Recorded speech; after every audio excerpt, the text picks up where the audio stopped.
Yo, yo, yo. Welcome, everybody. It's been a little while.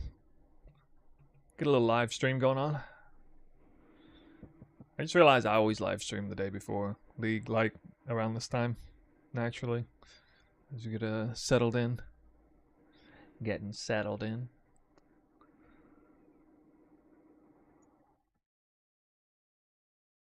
Yeah. I think we're going to need to probably just answer all y'all's questions. Maybe look at a little bit of Reddit stuff.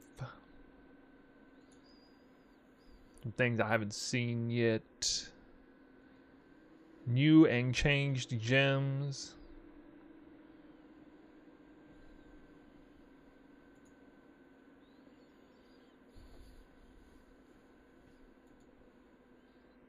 I heard the wand skill everybody's looking forward to was nerfed. I'm so sad for all the wanders. Get my wandest tears out.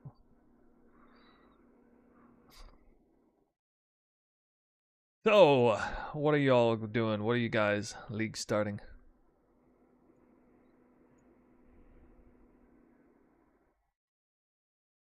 We got YouTube on, we got Twitch on. Texans as I've started in Affliction and watched your content ever since. Always thought your build looked so solid. First time following you along the league start. I'm scared. Well, I like that. I like your comment. It's okay to be scared. There's a lot of experimentation going on. Have I talked about graphs yet? No, I haven't even seen them. I don't even know what they are. Basically, I'm finally free of making the build guide. I don't generally make guides around like the new league mechanics and things because that's also we don't really know how easily accessible things are at league start, new stuff. So always keep it like to the base game. My own shitty build. Flicker Strike of Power, Trickster. Tricky Flicker guy, huh?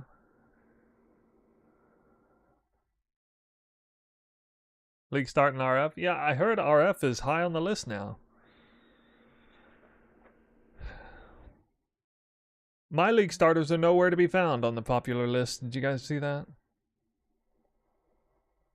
Element of the Spectrum Deadeye version only. Not Warden.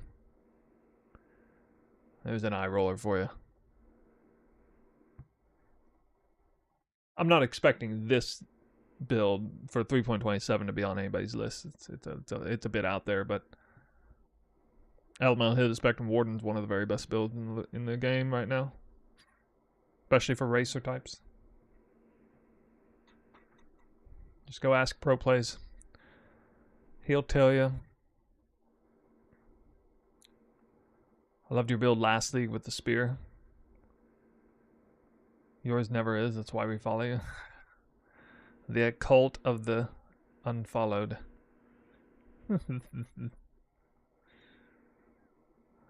Whoa. Bladefall. Were these changes that were done after they came out with the new numbers, and these were like changes against the new numbers? How early were you farming clusters with your last league build? Oh, I could have been doing it on day 2. You could farm clusters on day 1 without killing the boss. How long says Jungrown said your build is terrible? I don't know why. I watched everything he said there. I actually watched his VOD. I did take a couple of constructive feedback there. The biggest thing I changed based on what he said was getting the Overwhelming Malice cluster instead of the gloves. I was aware of this cluster, but the thing is, when I make build guides, I really try very hard to make non-cluster versions because I feel about the same way about clusters as your average content creator feels about defensive layers. I feel like a build with a cluster setup is kind of memeing at League Start because clusters are super annoying to deal with. There's so much RNG in crafting them, and part of it's on me. I think it's a fair criticism to say clusters are okay. I absolutely hate the idea of crafting a cluster midway and not going for the whole thing. So like this is a corner cutting cluster craft. This is like basically you alt spam this cluster. You're not actually going for a second modifier. Generally speaking, if you're trying to craft a cluster like this, you would want a good second modifier on it. But that's way too difficult to do at League Start. Like, this cluster mod, Overwhelming Malice, is actually super annoying to hit. And so it drives me insane, the fact that, you know, I gotta, like, make a League Start guide around a half-baked cluster or something. But, based on what Jungrown said, I mean, he's right. Like, the value that the gloves gave versus, you know, how hard it is to actually hit the cluster, it was good feedback. And in this particular case, I think it truly is worth spending... I mean, it's kind of expensive here. 1, 2, 3, 4, 5, 6 points on this. However, also, because I went ahead and did this, I looked for a 4th type of jewel, and I didn't realize this, but Pure Talent is actually I mean, Pure Talent for the Shadow is... I couldn't have asked for a better mod than this. 0.5% to flat crit when the assassin just lost. Flat crit on the changes, and Detonate Dead. There's almost no way to scale Detonate Dead's flat crit. This is one of the only ways to get any kind of scaling there. And I mean, just look what happens to my quick chance. I can't even cap it very well. I go from 87 to 94 to 95 almost. Yeah, I basically get like 8% crit chance, which is enormous. That's like 200% increased crit or something like that. So equivalently. So pretty big. I think all the streamers are flaming on purpose to get more traffic. Yeah, I mean, they do that to a certain extent, but the problems with those guys is I don't know to what extent they flame each other, but you know, they all got each other's backs. They've definitely kind of formed a you know, let's just put it this way. I'm on the outside. I am not in that group, and I have faced rising degrees of scrutiny because of it ever since. I was actually thinking about this the other day. You guys know that the worst build that I ever made has the greatest amount of positivity on it. The worst build I ever made has the most positive like to dislike ratio of any guide that I ever came out with. And the only reason that is because nobody was flaming me at the time. It was the worst build I ever made because it was my first build, and you know, there was so many things I didn't know. But people loved it. And I actually try to like take a bird's eye view at all this, the feedback phenomenon, and I actually look at that build. It's so bad compared to anything I make. I am infinitely better now as a build creator than I used to be in the very beginning, just like anyone would be. I put a lot of time and effort into that first build, but like I was just too much of a noob to really... I mean, it's a daunting task to make a build guide in this game. It's pretty crazy. The amount of well-rounded understanding of the game and path of building you need to have to try and make like a really good build. A highly refined build, especially. Making all the right choices, so to speak. I'm talking about Soulthirst Deadeye, by the way. If anybody followed Soulthirst Deadeye, you know, kudos to you, but that was an absolutely terribly constructed build compared to anything I put out in the past, like, 5 years. And so it's just weird because I have the realization that I continue getting better and better as a build creator, but the feedback I get is getting progressively worse on my build. It doesn't match up at all. And I don't have to second guess myself. I mean, there's such a thing as a track record. Like, I have my own performance level of a build, and you know, other people who run the build, there's a disconnect in feedback versus people who actually genuinely follow the build and give me an experiential feedback on that experience, versus people who are just coming in flaming, say the build looks like trash or something. It's just such an unfortunate thing. I honestly hate that. that happens. Because if I ever deserved a great deal of scrutiny about my builds, it was early on in my build creation career. That's when I deserved to get flamed for this or that. But except not really, because you should never like flame somebody who's new and learning in the process anyway. So there's no really good time to trash on somebody's build, because either they're, unless they're a bad faith actor, if they're actually like super lazy or bad faith build creator or something, okay. But I mean, that's virtually nobody. I think like the Fast AF is maybe one example of like a bad faith, just trying to get clicks, don't really put much time and effort into it, quantity over quality kind of thing.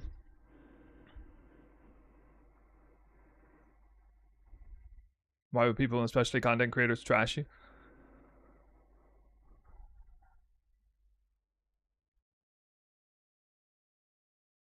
I took the unforgivable position 2 leagues ago, or last league, that bows were good. It was an unforgivable position to take. I got utterly lambasted just for holding that position. And I had the best league start ever last league, playing my same build, Elemental Hit of the Spectrum, a second time around, with all the knowledge and wisdom that I accumulated the first time around, refining the build further, understanding the timings much better. And to be fair, being a little bit more try-hard because the stakes were higher last league. So maybe I did play a little bit. I didn't really put more time into it. Like, I still prioritize sleep and stuff, but yeah. Yeah, it's a lot of, it's a lot of bullying stuff. It's very much akin to the high school drama click stuff. It's to get the clip channels, to get them to, farm clips. And who knows, maybe somebody will probably react to something I say today and try to flame it, or no, they'll try to frame it in the worst possible way imaginable, take it completely out of context, something I'm saying right here, right now. I have no doubt that'll happen. Just because they love doing it. It happened multiple times last league. LA Deadeye this league would be good, right? I mean, it's a good build. Yeah, it's a good build.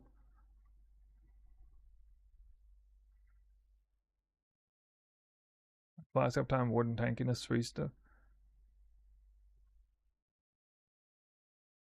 I've noticed the majority of your criticism against your builds are things that if you play for 5 minutes you realize are complete non-issues. Yeah, I tried to express that. I overemphasize the degree that the Warden freeze defensive layer, quote unquote, trivializes content. The people just don't get it unless they play it. You even put a dead halt on like rare modifier random BS mods.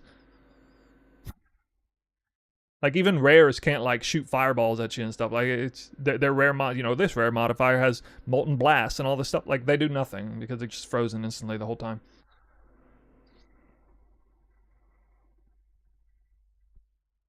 One of the biggest epiphanies I had playing Elemental Hit of the Spectrum Warden is it made me truly appreciate how slowing a boss's action speed by 50%, that more than doubles your damage. Effectively. That effectively doubles your damage. If that is a boss where you have to do any kind of mechanics avoiding at all. And the reason is because if a boss has 50% of the action speed that they normally have, you get double the time to stand still and shoot. So any kind of build like that, where your DPS is 0 if you're avoiding mechanics, moving, it's all resides in you being able to stand still and fire arrows. That's a huge damage increase. It's so much beyond the sheet damage. It's not even funny. Basically, the warden does something like 4 times the amount of effective DPS that a Deadeye does, because it's doing like 50 to 100% more single target, and then it's, if you set it up similar to how I set it up, and then it's also getting to stand still and shoot like twice as often. And it's even more than that. It's the fact that that's only hypothetically in the hands of like an AI that would have absolute perfect reaction times. The human brain can't process reactions in perfect timing, so to whatever extent the DPS window is on a fight, to expand that window is to actually create even more than the amount of time that you have, because the human mind can only handle reacting a certain, millisecond, right? So you have, what I'm saying is, like, if you know a certain mechanic is about to happen, you have to react in advance of it, and or you might be delayed in your reactions, causing you to lose extra DPS time. That gets better as well when the boss' action speed is shrunk down. So there's basically 3 reasons the Warden out DPSs the Deadeye. 1 is straight up DPS numbers. 2 is because you get to stand still and shoot more often. And 3 is because you become literally better at the game when the game gets 50% easier. And therefore your reaction times improve, because you don't have to, because to whatever extent you're a bad player, especially if you're a bad player, to whatever extent you're a bad player, your reaction times are less consequential. That's 3 reasons why the Warden beats Deadeye in that sense. So the Deadeye,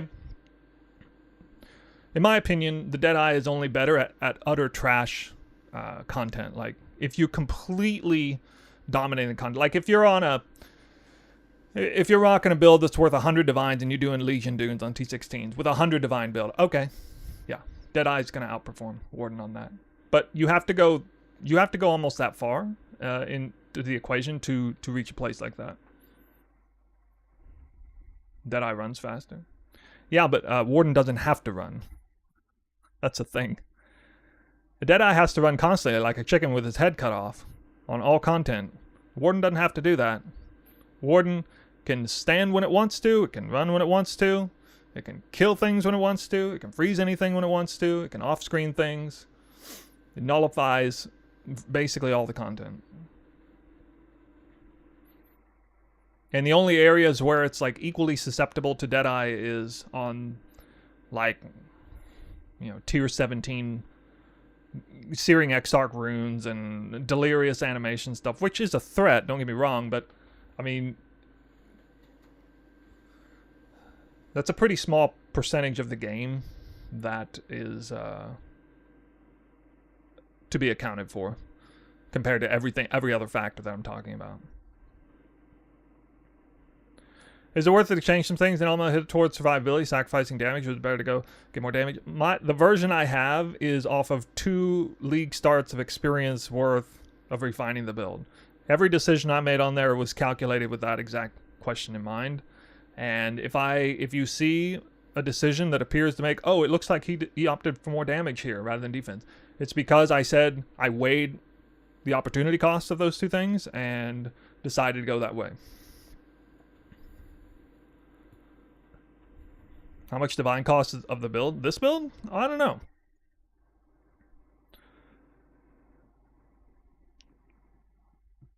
We'll look at the items individually. The only real struggle item is the bow. I probably could have made this without saying you have to have a Shaper Touch bow, but it's so strong that I think you should just like wait until you can get this. By the way, I checked Craft of Exile. It looks like you can craft this and hit these 2 mods together. It's only 2 modifiers, by the way. The one's in red and the one... So I know it looks like it has 3 mods, but it's actually only 2 mods. The Global Crit Multi and Power Charge are the same mod. To hit those 2 mods together...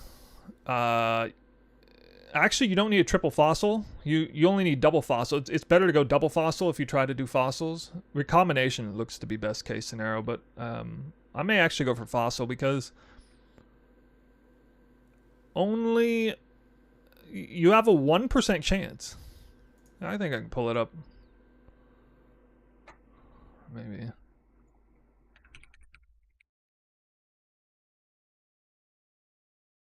I'll show you guys.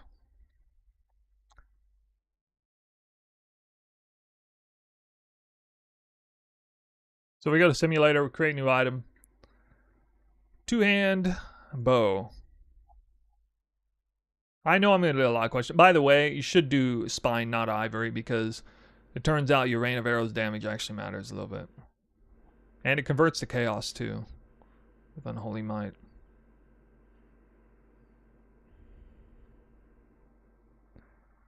So go Shaper. I don't think we have Twitch drops right now. You probably want to save it till tomorrow. Actually, you only need 75, by the way. All right, here's one of the really cool things about this bow. You only need item level 75. In fact, you technically don't even need that because you could go for tier 2, but I don't think you're going to get an influenced item lower than 75. The point is, we don't need high eye level at all because these both of the tier 1 mods for these are eye level 75, and then we bench craft the rest anyway. And so that's actually going to create a major discount early, day 1, day 2 especially. Especially if you don't go for spine. Like, you could do Maraketh bow too, would be fine. Or maybe Ivory, I guess. Like, I will probably go Maraketh instead of spine if it's way cheaper. Maraketh gets you the movement speed, but spine gets you the kind of, like, spine is just better because it's going to be slow. Don't technically have, like, there's a few conditional crits, so having that baseline crit is a little bit better to have. It doesn't help with your Detonate Dead crit chance at all, but it helps with your Rain of Arrows and Blast Rain crit chance.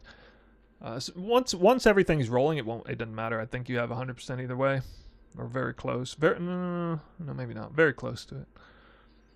All right, so proceed. Reforging crit is terrible, by the way. Alright, this is pretty simple. It's corroded and metallic. Alright, these two kind of cancel each other out. With elemental and physical, basically. They basically can't roll any... they can't roll any physical or elemental, I think. Which is most of the mods on a bow. You can still roll chaos. Okay, we had a condition. Get power charge on crit. Minimum tier 2. It's really not that important, especially leagues. It's not that important you get tier 1. It's really not that big of a deal. So tier 2 is totally acceptable here on both ends, actually. So tier 2, there's only 2 tiers. I think there's only 2 tiers, actually.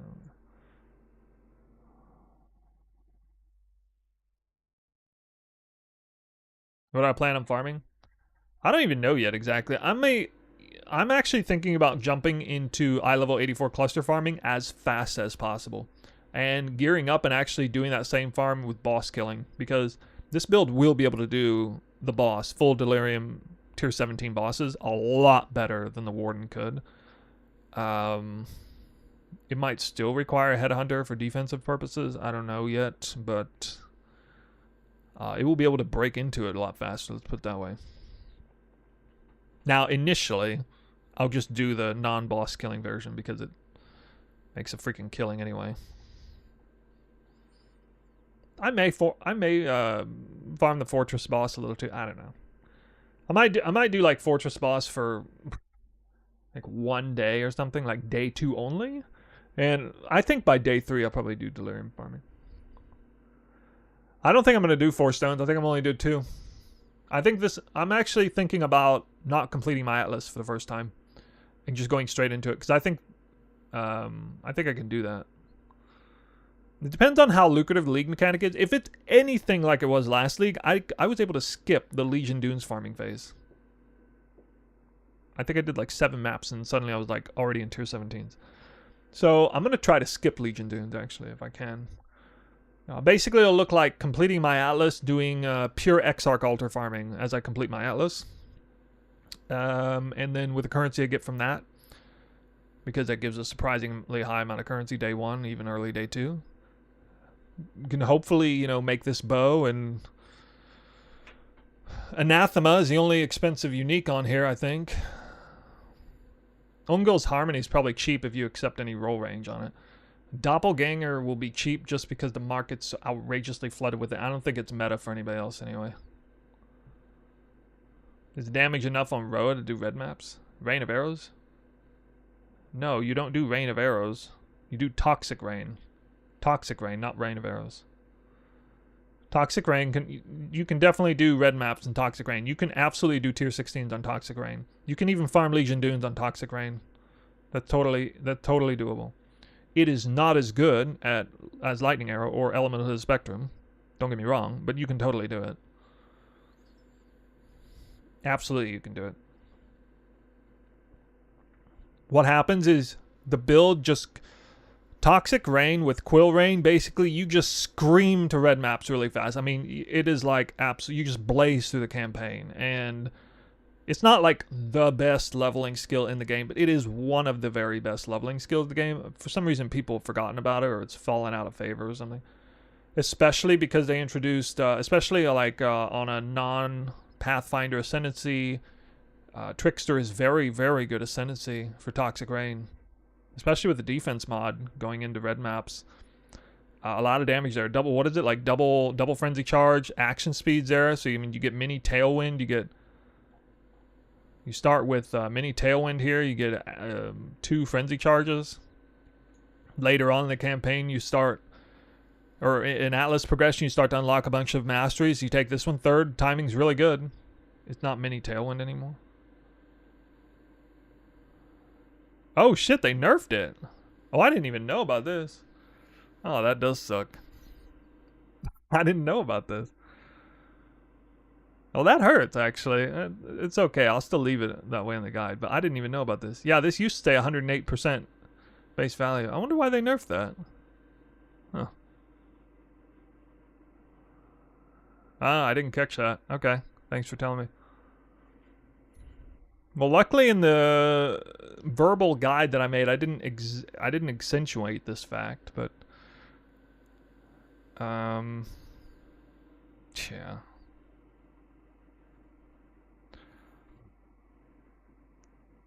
For a poison-based build or Toxic Rain, this is still a very good point because you never get slowed down by Delirium Hands and garbage, and then your monsters having less action speed is a huge deal for this. Actually, does nearby monsters action speed at most 90% of value? Does that actually make them take more poison damage? I guess it does. Wait, did they buff this? This was only 40% before. Did they buff this one? Oh no, they nerfed. Wait, did they nerf it? What did this say before? Every 10 seconds, take less damage from hits. Wait, so this doesn't flip-flop anymore? It just all at once? Does this flip? I thought this flip-flopped or something. What the hell? I thought it was... Oh, it does flip-flop? Oh, okay, it does. Okay. Yeah, I mean, it's goofy, but it's still it's still going to be effective. You don't think of this as like, oh, I'm relying on this defensive layer so I can get by on it. You just have it and you appreciate the fact that you're, taking a lot less damage or whatever.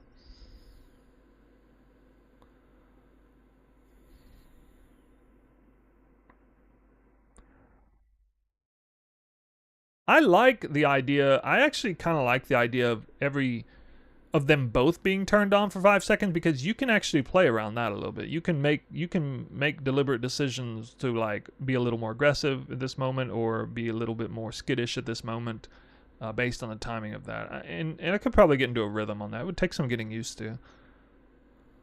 But I could see myself kind of jiving with that.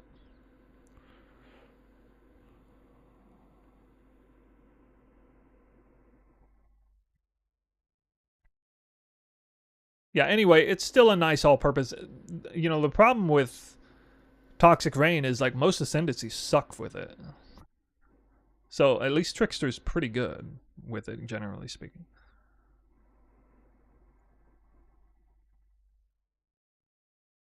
All right, power charge. Yeah, 2 tiers, 68.75. Cast on crit, 68.75. 2 tiers. A little hard to hit. Where do we get Frenzy Generation from? This mastery here. 10% chance to gain Frenzy when you hit marked enemy. We got cast on crit Warlords marked, so that's all the time. Or if you meant for Trickster, it's Mana Forge Frenzy. The 4 link is Mana Forge Friendly, Hex Touch, Despair. So you get the Frenzy charges and Despair out that way. That's like, as you're progressing through the Atlas, that's a 4 link.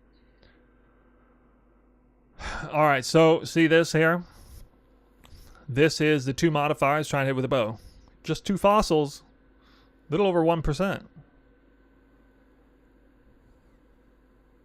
That's really not bad.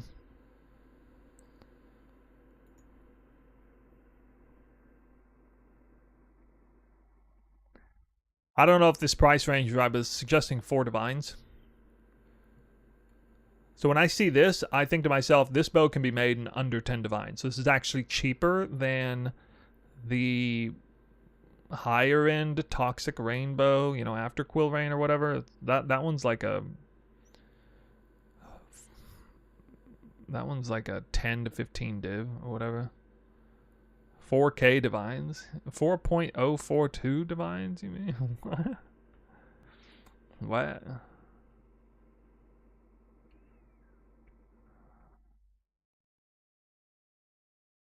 Costliest craft. One time it cost 19 div to hit. One time it basically hit in the first try. Yeah. 60 to... Okay, like 3 tries. Yeah, that's how it goes. So it's either this or Recombinator. Now, if you hit this, you do have to hit an annul. You have to hit a 50-50 annul. Because one of the mods... That's assuming you don't go double prefix suffix, which would be kind of rare. Usually you would have at least 2 suffixes.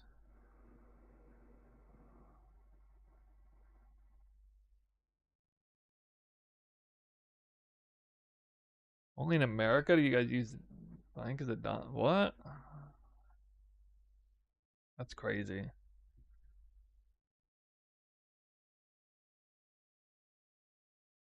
Yeah, so anyway, assuming that fossils are not terribly expensive, like, they never are. Every time I check 2 Resonator stuff like this, it's never expensive at League Start. I will probably do it this way, but I formally recommend Recombinator. That's just because I don't want to mess with King's March. I really don't want to freaking mess with King's March. And I want to get that bow quickly.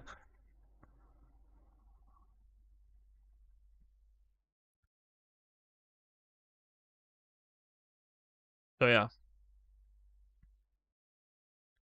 What's the build? We got links for you, Dr. Yakin. Bow cast on crit, poison, detonate, dead, assassin. I got a build guide video, put it out recently. Path of building, completely set, ready to go. Leveling portion, Toxic Rain, Trickster into cast on crit, detonate, dead, assassin, poison.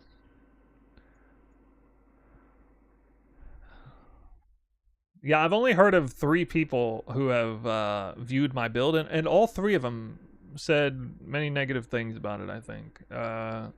2 of them don't really count because they were Jungrown and Rutu, but one of them was Palsteron. I did have Palsteron look at it, but he's super, super biased against cast on crit League starters, and especially Perfect Agony. He hates this keystone, and he really doesn't like the Assassin rework, I guess. I don't know why. But at least he was more straight up. He wasn't hating on me. He was just... I went into his Twitch and actually asked him if he'd take a look at it. Because I was curious about his input. One thing I really didn't like what he said, though, and absolutely disagree with, although I may get proven wrong here, but the addition of Grand Spectrums, he said you're memeing if you're using Grand Spectrums as a means to, like, cover your bases on percent increased damage. This build. I don't see why, because at least 2 leagues in a row I've been aware of the Grand Spectrum prices coming out of day 1, and they're always dirt cheap. Like, actually dirt cheap. Like 5C cheap or something like that. I could be wrong. I don't know. Maybe. I mean, let me see if I can actually search this up. Oh yeah. Anathema I think is going to be the most expensive unique. Looks like it's actually a little bit more expensive than... Well, if you get it, according to this, it's cheaper than a Barracks Respite on like day 2, but it's like more expensive than Barracks Respite on day 3. Your League starter need a 10 div bow to function. Not many PoE players know how to craft it. Oh, well, actually, it looks like it only takes... Well, okay, yeah. It looks like you can craft it on app. You'd have to be unlucky to spend more than 10 div on it. It looks like it's about a 5 to 10 div bow. Somewhere in that range would be the average cost. which in my opinion is easier than hitting a Toxic Rainbow, and people have been putting Toxic Rainbows, you know what I'm talking about. Hunter influenced Toxic Rainbows, that's like a iconic craft. That thing's always been there. People put them in League Star. I don't see what the big deal is. Maybe it's because you're thinking you need that bow for the build to function. Very deterministic. Yeah, but it's like the same overall cost. It's not that deterministic, and you got to use 3 fossil setups. They're actually no, it's not guaranteed. You got to use 3 fossil setups. You can get unlucky with it. It's like +1, +2, and what I guess is +1, +2 or something. It's more deterministic, but it also costs more to try because it's triple fossil setup, and those resonators are a lot more expensive than 2.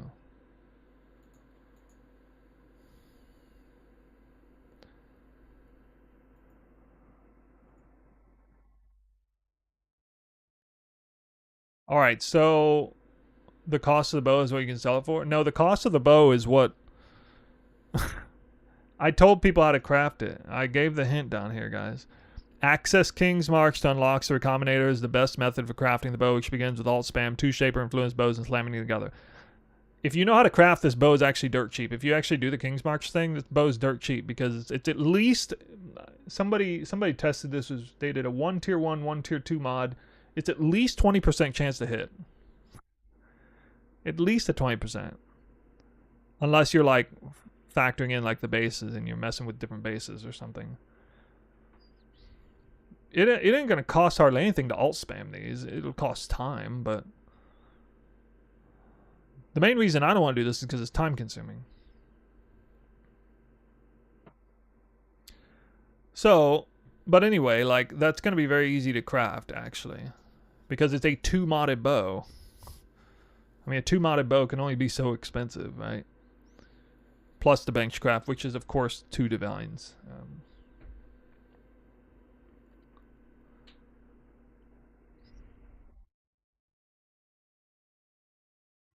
All this is to say, it doesn't really matter because I gave you 2 builds in 1. I gave you an all-star trickster Toxic Rain build. I could have just called this a Trickster Toxic Rain League Start build. And it would have been based as that. Just that alone. We could just delete everything about Cast on Crit Detonate Dead and call it a Trickster Toxic Rain build. And it would satisfy, you know, most people's criteria about what constitutes a League Start. You do realize that, right? This is 2 builds in 1. But the reason I did it that way is because I like to be thorough for one thing, and yes, I'm aware it's a little hard to set up. You know, Cast on Crit, Poison, Detonate Dead build. That is not the easiest thing to set up. So it is a process that does have to take place. You have to have some of the right items before you can do it. So yeah, you think Poison Artillery Ballista can work again on Assassin? I've never heard of that build, but it sounds like it would. I don't see why not. But I don't know exactly the archetype that you're speaking of. You know the crazy thing is, right when I was setting out to like publish the video, Path of Building updated. I almost had to put in all these goofy configs again, but I was able to remove them. I went online and discovered that Rain of Arrows of Saturations has an average of 5 to 8 hits per attack. So I guess we split the difference. 650% increased attack speed effectively. I don't know why POB can't factor in the trigger proc rate on Carpet Bomb skills, but this thing says it triggers at 1.82. That is completely false. As you could see in the guide, it triggers upwards of 5. It can trigger 5 times a second, which this is what the trigger says, so I don't know. Anyway, that's why that's there. I don't know of any other creative way to set that straight. Did you just build Assassin as a starter league? Original conception of this build was a Junggrown video over a year ago. He had the same build basically, except late in-game budget on Pathfinder with the gloves that make fire damage, poison. I recreated that build at the time, behind the scenes. I did stream some of it. I know I even made a video on it. There's actually a video about it. And I liked it. I was considering it was on my radar for a potential league starter, but I ended up doing Freeze Element of the Spectrum. That was back in Necropolis League when I was testing. But I never forgot about that build. And I remember, you know, how strong Detonate Dead was. Then it was nerfed too, and so I kind of shoved it even further in the back of my mind. But when I saw the Assassin rework coming in and I saw Infused Toxins, I got really excited for that build because the one thing I hated about that build is the fact I had to run those stupid gloves that make you do 50% less damage effectively because your poison duration's cut in half. And you lose the glove slot to something else you might do. Yeah, so this made me really happy to see this mod in here because I've been, you know, I'm a bow player, generally speaking, in PoE 1. Daggers get this modifier on their dagger mod.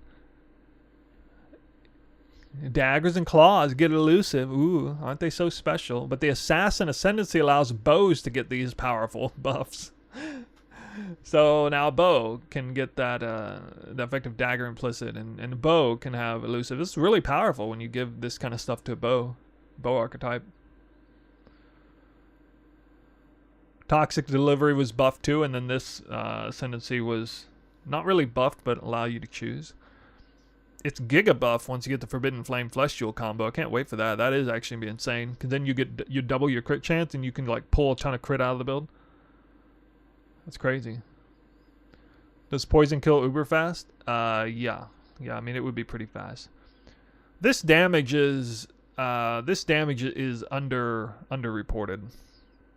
The reason it's underreported is because I don't know what the enemy corpse life is. Nobody even knows. I even went and asked Gazi. He suggested that I talk to, sorry, who's the creator of Path of Building or the maintainer of it? I forgot the name. Starts with an L, I think. Local Identity. Yeah, sorry. Local Identity. But I don't have Twitter. That's what he said to contact. So I don't know how to contact him. So my major question is, what number should I put here? Now that Desecrate Gem was nerfed and we're no longer getting Spectres. Because it appears that if we, for example, if we go in here, I'll show you what I mean here. Alright, so if we go to spawn corpses, it can only go up to level 80. Now it caps out. It actually caps out at 80. You can't even make the gem go higher. And corpse level.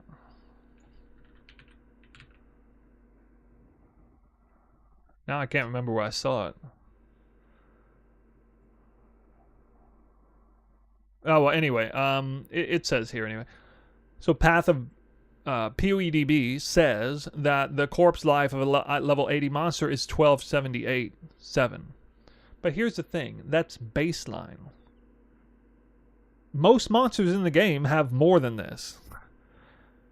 Like most of them do. I'm pretty sure most of them do. And some of them have way more. Like if you're spawning like Meat Sacks, Catawba Heralds and stuff in that map, they'll have way more. But you spawn a monster at random, it is minimum 12,787 life. So at first I was like, okay, well this seems 877. What? 787, sorry. So at first I was like, oh, maybe this is working because when I plug in this number, it makes my damage go down. I was like, maybe it's actually factoring in everything, average monster life. But then I realized, no, that's not the case because, yeah, if it was actually programmed right, these nodes would make this number go up. But they don't. These two nodes are effectively 10% more damage to Detonate Dead, not counting the spell version. Especially now, because we're not spawning Spectres, which didn't count for this. We're spawning nothing but corpses. And so whether Detonate Dead spawn... sorry, so it's not 10% more DPS to corpse. It's 10% more damage across the board, single target on a boss fight. It doesn't count corpses that you kill. Monsters already alive. It's just corpses you spawn. Okay? So if this doesn't increase the number at all, then that invariably means the automatic number here is underestimating what the real damage is. Invariably. Invariably, it's at least 10% more than what this says. Because otherwise, it would change on these numbers if that wasn't the case. So I'm underreporting the DPS actually. Even with this trigger rate thing. So that's nice. I'm expecting it to do a crap ton of DPS because what I saw when I checked the numbers on my 3.27 test, which used those gloves, and you saw me do that eater kill, right? You saw how fast Eater of World died in that build guide showcase? That was like at most a third of the DPS that this character does now with this setup. Okay, I recreate every time I do this. I recreate the build 1-for-1 as closely as I possibly can. Occasionally there's like a major rework going on and I really can't replicate it 1-for-1, like, oh, there's a brand new Warden Ascendancy, can't replicate it 1-for-1. Oh, the Assassin rework, it means I don't have to wear these gloves that are knocking my damage down 50%. I can't recreate it 1-for-1, but I get as close as I can and then just bake in those exceptions. And it's not a terrible thing. I can load in Path of Building, give it special config mods to replicate what the damage will be realistically after the changes. And then I can also load in the same POB to see what the damage is now. And I can say, oh, wow, I'm only doing half the damage that I will do. Oh, wow, I'm only doing a third of the damage I will do. And that's what's going on here. So, yeah, this build in showcase form was only doing about a third of the damage. So that Eater of World, he's going to die real fast. With the exact same quality gear that I was showcasing there. So I have very high confidence in this build's ability to do single target boss damage. I think it might even be one of the better bosses, which would be like the first time I ever made a bosser. If it's not a good bosser, it's on account of not being tanky enough. If it's not. But it certainly has more than enough damage. Let's see what it says for Uber. I mean, 4 million Uber DPS isn't terrible for a league start, right? It's got to be halfway decent. And here's the thing, like, you know, if my elemental hit of the spectrum Warden says 4 million DPS on Uber boss, it ain't really 4 million, because that's only if you're standing still shooting. And how often can you stand still and shoot at an Uber boss? Okay, it's not very often on a bow build, right? That's why people favor totems, mines, you know, all that stuff, the passive damage, where you can spend all the time running around and your damage is consistent anyway. That's the biggest plus for this build over, say, Warden bows, is that you have real damage while you're handling mechanics, dodging things. In maps, it doesn't matter so much because you would just obliterate everything anyway. But on a boss, it does. On any kind of like hard content, it does. You have the relief of actually paying close attention to mechanics and avoiding them without feeling bad about, oh crap, I have to move. Now that means I have to stop doing damage. Now my 4 million DPS is actually 1 million DPS, you know? All you have to do is cast like once every 2 seconds and you got it.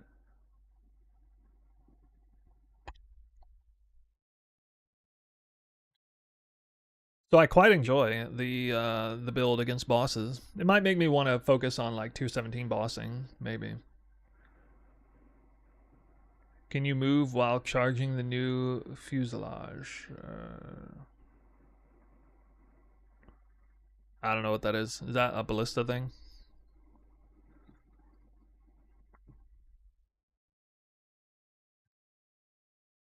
The last recent addition was removing the hunter influenced, or the elder influenced quiver, by the way. This had a poison chance and poison damage mod on it, but it kind of irked me that I had to get an influenced quiver to cap poison, and it just bugged me because it's just aside from capping poison, the upside of having to go through the headache of crafting on influence gear, which is always more annoying than non-influence gear, that didn't seem worth it, really, aside from the fact that you needed the poison chance. Well, we got the information here that the 40% poison chance we lost on the notable and the changes was reverted back into the ascendancy, which really elevated the assassin ascendancy a lot, actually. This is quite meaningful. The fact that because the assassin would have 0% chance to poison with this mod is really annoying, because you have to start from 0. But now you get to start from 30. So I have, you know, perhaps a more standardized content creator would have simply dropped Corralito's signature, right? Because, oh, you don't want conditional poison chance or whatever. But I just cannot make myself do that because I'm too excited about the Tanu Ahi tech. I love this. I enjoyed it so much discovering, not discovering, but solving the issue of recovery and then stumbling onto this at the same time as I was doing that, because I was like, wait a minute, what gloves can I wear? And then it just kind of occurred to me. I've used these gloves before. It's been a very long time. On Toxic Rain, actually, which is why it's, in fact, conveniently one of the gloves in the Atlas progression point. It's a very good glove for Toxic Rain, as a matter of fact. Very good, because Toxic Rain has trouble scaling damage anyway. So all you got to do to activate it, it could have a little bit of a problem, though, with the life on hit. Because if you have life on hit, then it mucks with it. But sometimes depends on your skill cost. If your life cost on skills is high enough, you can get by with it. Yeah, so this is where you dump life here, the life mastery. This is a very convenient way to do it. Here's the problem, though, with, like, if it's not as reliable as a straight-up degen. Nothing is more reliable than straight-up permanent degen HP for Tanu Ahi Onslaught Adrenaline uptime. This is especially the case if you're doing passive damage while you're not attacking. So if, you drain life only when you attack in an instant, that's fine if you're doing nothing but instant damage.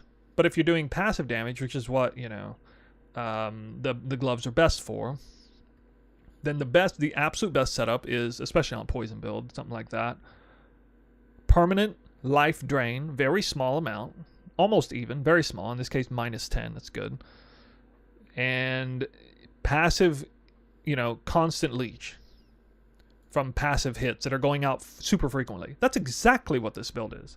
I mean, that is like, you have a hard time finding a build that actually puts out more hits per second passively than this one. You fire arrows one time, you basically right-click one time, and you probably hit the enemy close to 100 times. Okay, between all the rain of arrows, 5 to 10 times with rain of arrows, about 5 times with blast rain, once more with the other rain of arrows, and then I guess 5 times with Detonate Dead of Chaining. Or no, sorry, that's for casts. It's like up to 5 casts. So 25 times, roughly 25 hits with Detonate Dead of Chaining. So I guess I overshot a little bit. It's closer to 50. Yeah, it looks like you get about 50 hits in per rain of arrows attack. So that amount of, leech is, you're just constantly going to go all the way to full. And you can run instant leech if you want, but I didn't, you can actually just straight up put it in here. But I didn't see a meaningful difference when I did it. It might change on certain gear. The crazy thing is with the leech solution is, or the recovery solution is, I used like a shark tooth quiver. It wasn't enough life on hit. I had like 10 life on hit, and it was just not enough. It's actually kind of insane how much life drain this is. When you use the Manaforge Blast Rain, you proc Desecrate 3 times and Warlord's Mark 3 times. One attack action is like... Let me look on here.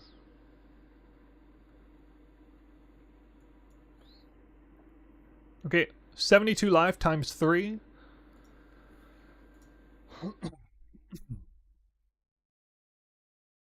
118 life times 3. So that's like 600 life.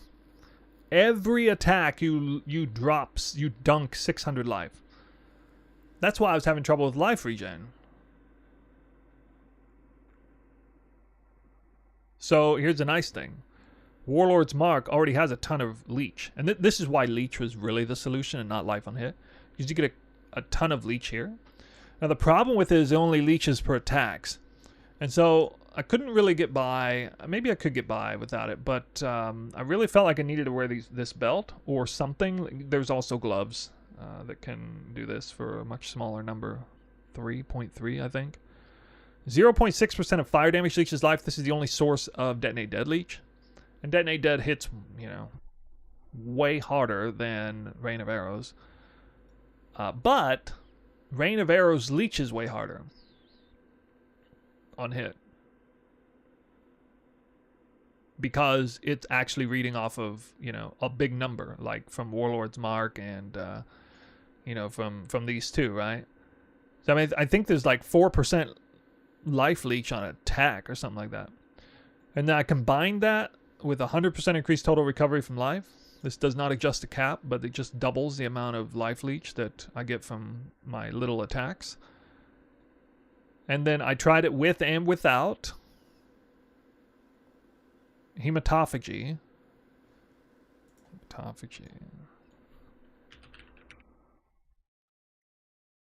I'm surprised I even found this or really looked into it. Okay, this is essentially the exact same as the Mastery. 100% increased total life recovery plus 50% max as well. So that's 200% increased total life leech recovery on about 6% life leech. Actually makes Rain of Arrows seriously leech. Let's look at the number here. It starts to do some real leech. But you can see it's still not even halfway there. Okay, 640 is a pretty good number in general. I just have a lot of max because I got, you know, that other stuff. So max leech 1100. It leeches, it goes halfway there.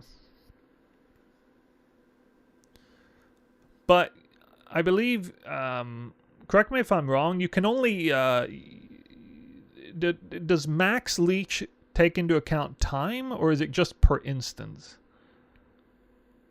Maybe it's per instance, actually. Actually, I think it is per instance, not per time.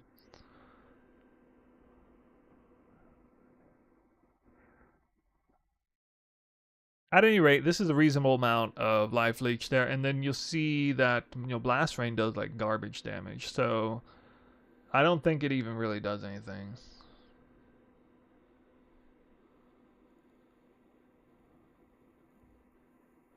How far can this build be pushed, or will you reroll into something once you have more currency? If you're talking Mirror Tier Tornado Shot levels of currency, I'll probably roll into something else. But I expect to play this at least into the multiple hundreds of divines. There are a few things that can be done to scale its damage. It also depends on whether or not I can figure out a way to make Unearth work with, like, if I can somehow get like a level 90 Unearth. That would be a game changer for the build in terms of damage. But at least with the preliminary look, that's not looking very accessible. So with this setup, so I don't know. The closest thing I can get is a Zenith's Mark, and then have to settle for Detonate Dead and a Zenith's Mark, which is not that's nowhere near the proc up time as. Or wait, no, sorry, no, wait. I said that backwards. Sorry, I meant to say Unearth. So if I put Unearth, Gem, Enhance, level 4 Enhance, level 4 Empower, level 4, well, I mean, Greater Multiple Projectiles, Awaken Greater Multiple Projectiles especially, that would be a really strong 4-link that could get you, and then, you know, you have a +4 Corruption on the body armor. Okay, that's, you got to get the gem to level 30 to max out. So you got 1 there. You got 3. You have okay. So you have 21 gem, 24 off of Empower, 28 off of the double corrupted chest. Probably run Ashes of the Star with that, especially for the quality, the huge quality number, which is hugely effective for Unearth. So that's 29. I'm not sure where to get the last one, but I mean, even at level 29, it could work. So I may try that route. That's the best thing I've come up with so far. And let me know if you guys have something better than that. Again, that is Unearth, level 29 Unearth via Asinus Mark, which is not the same proc rate as Cast on Crit, okay? You're talking like a 1/5 of the proc rate or something. A 1/5, maybe. So that's woefully inferior to Cast on Crit proc rates. So it's, I mean, you're just not going to get anywhere near as many corpses out as you can with Desecrate with that. Like, you're not even going to get half as many. You might get like a quarter of the amount of corpses, maybe. So that's the problem I have with it. Because Asinus Mark 0.3 millisecond cooldown, or sorry, what was it, 300 millisecond cooldown, and only works off attack. Right now the setup is attack once, proc 3 times. Which means it's procking a heck of a lot more often than that, especially considering, you know, I can like attack and move. It would also make it so to do maximum damage, I once again have to stand still and shoot, and I need to actually prioritize attack speed, which would be really bad. Like, super antithetical to what the build does. King Conger, what's up, my guy? What are you league starting? Something slams. Don't look at my build. Make your eyes bleed. Make your eyes bleed. I was distracted. What were we doing before? We got patch notes. Yeah, I could look at Atlas stuff. Let's look at regex real quick. You guys know there's regex link. I could be wrong about this, but I'm pretty sure we can't be rocking this here. 50% chance to block attack damage. No. You can't have them blocking arrows. You cannot run Elemental Reflect. I actually forgot to test Physical Reflect. I don't know if you can't run this. So you're doing 0 physical damage, 0 physical damage, 0 physical damage.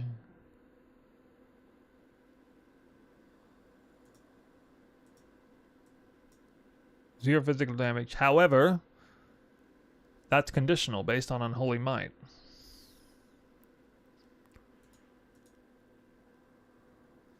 So Blast Range still converts 100% over to fire, I guess. Which means, it's this. Alright, so you have the extra proc Rain of Arrows 9 to 27. Yeah, that's probably not going to kill you. That one. It would do some damage, but what about this?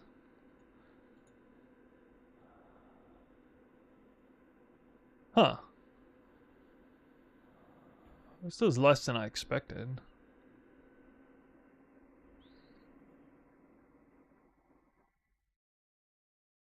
I thought it would do more than this. Rain of Arrows saturation only 6 to 19. I mean, we're not using Shield Charge, using Frost Blink, if anything. Yeah, it looks like with what I'm seeing here, you probably can run Physical Reflect, actually, with this build. Yeah, whether you have Unholy Might on or not. So that's nice. That's actually a big deal, because that makes, you know, regex, nobody likes dealing with it. But, yeah, it looks like Physical Reflect is on. Won't even need to take the mastery. No way you can run Elemental Reflect, though. Actually, you could. I take it back. You could, because you can take the master. You can take the Pantheon, which is 60%, and you would do this. You know, this whole shenanigans right here. So for 5 passive points, you sacrifice 5 passive points. You can run it. I'm 90% sure Fizz Reflect is no issue. There is a tiny bit of physical damage going out between both Rain of Arrows. A tiny bit. Our hits are already small. And then on top of that, most of our damage is pure fire. Through detonate hit damage is pure fire. Or fire gained is extra chaos, which doesn't matter. And then once you proc Unholy Might, you do 0 physical damage. So if you just keep Unholy Might up all the time, you're doing 0 physical damage anyway. I don't see it being a problem. At least this node here gives you a little bit of damage.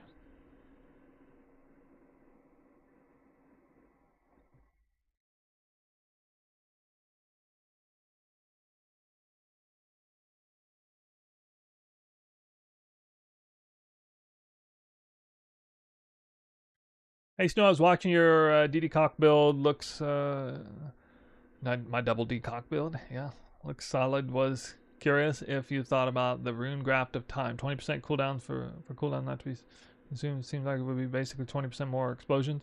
Oh, you mean for cast on crit?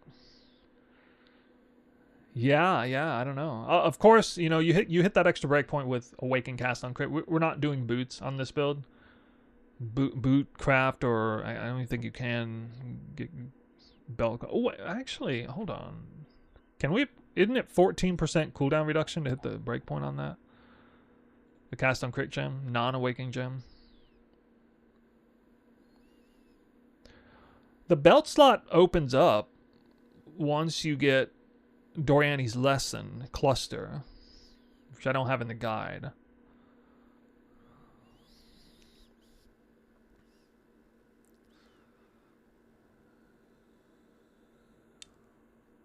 Let me check belts here. Do we go to Veiled? I know Crafted isn't good enough, but maybe Pure Veiled. Pure Veiled Suffix, right? Oh, it does go up to 16, huh? Correct me if I'm wrong. I've heard that 14% is the breakpoint for the regular cast on crit gem. If you got a 20/20 cast on crit gem. 14% cooldown, you hit a breakpoint for more damage effectively. So after graduating from Doriani's Invitation, which you would want to fairly quickly on, you would let's go ahead and craft this in here. I'm going to see what jewel it is. I didn't really expect to do this part on stream, but it's a good idea. Maybe figure out a good real cluster craft. I guess we probably run one large, one medium on this build. Because you can't combine overwhelming malice, chaos cluster, large is terrible, so yeah, I guess you go. We do elemental, right? Yeah, for that. Actually, we might do fire. Can you get Doriani's Lesson? Yes. Let's look at elemental first. See what the advantages are here. Corrosive elements, no value. Inspired oppression. 20% increased elemental damage only, not good. Prismatic Heart, very good. Almost certainly going to use that.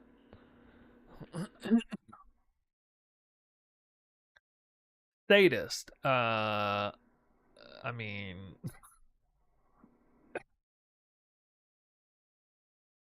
I can chill with Frostblink.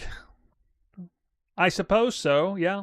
This would be 35% on maps because everything would be ignited and then chilled if I'm actually Frostblinking on the regular.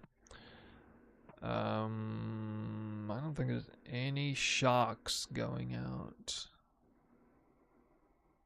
Hypothetically was maybe going to run skitterbots on this build, but that doesn't mean anything for the sake of this.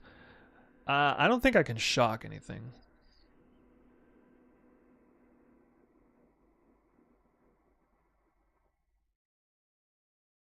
Unless I want Yoke. Could do Yoke of Suffering. I saw Fubgun put it in his guide again, so farming Fortress Boss is going to be GG at the start. Can you drop Ungles? You definitely can once you get the Forbidden Flame Flesh. You totally can after that. If nothing else, best in slot will be...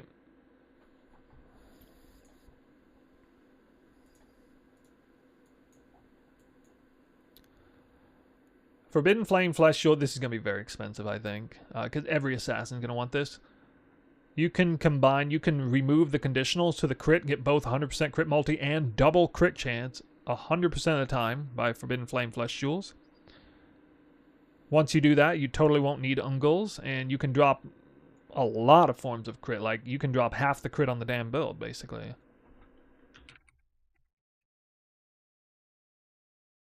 Hypothetically, you might be able to go Maralene's Fallacy for, you know, a huge amount of crit multi, and then League Mechanics spin this off, so this gets removed.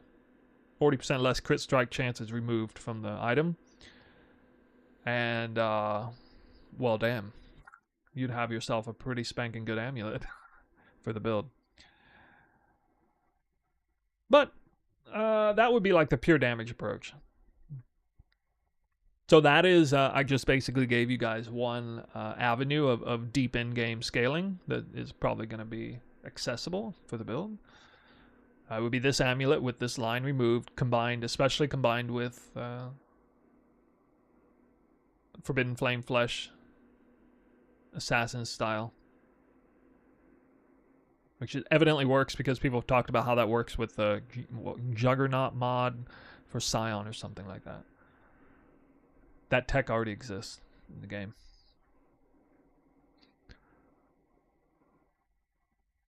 Another major upgrade might be probably be Mageblood. I don't know. I don't know. I don't think Headhunter is all that good for this build. This definitely speaks more to Mageblood archetype. It's been a very long time since I ran Mageblood, so I don't know exactly what I do, but you know, we'll probably do the essential flask setup, whatever that is. You don't need either of these unique flasks. One of the really nice things about Mageblood on this build is that Dying Sun is not giving us a stupid amount of value like it does for most bow builds. And you know, what other unique flask? Oh, Progenesis would obviously be very strong, but would probably just be the one and only unique flask that you have. So that's an obvious major improvement to the survivability. The build has a ton of leech, so Progenesis will combine nicely with it. And yeah, I could definitely see a Progenesis plus 4 magic flasks do the whole, like, you know, elemental.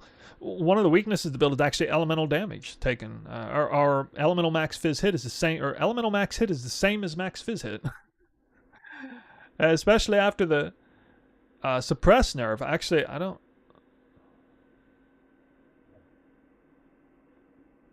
Yeah, it's baked into here now.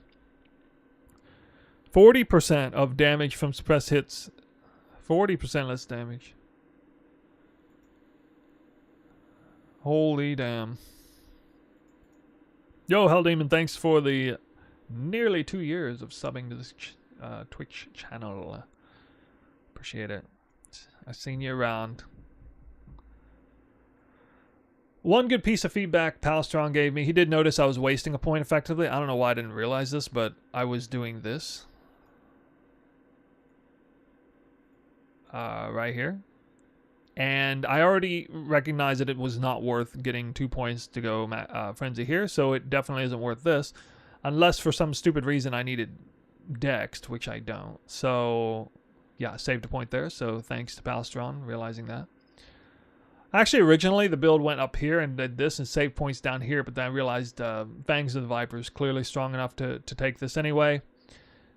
And if you take Fangs of the Viper, actually this kind of opens up a strong enough take anyway. And if you go all the way down here, and you're connecting here, well, these 3 nodes are actually better than these 3 nodes as well. So, that sort of cascaded logic into going from this originally this is originally what I had.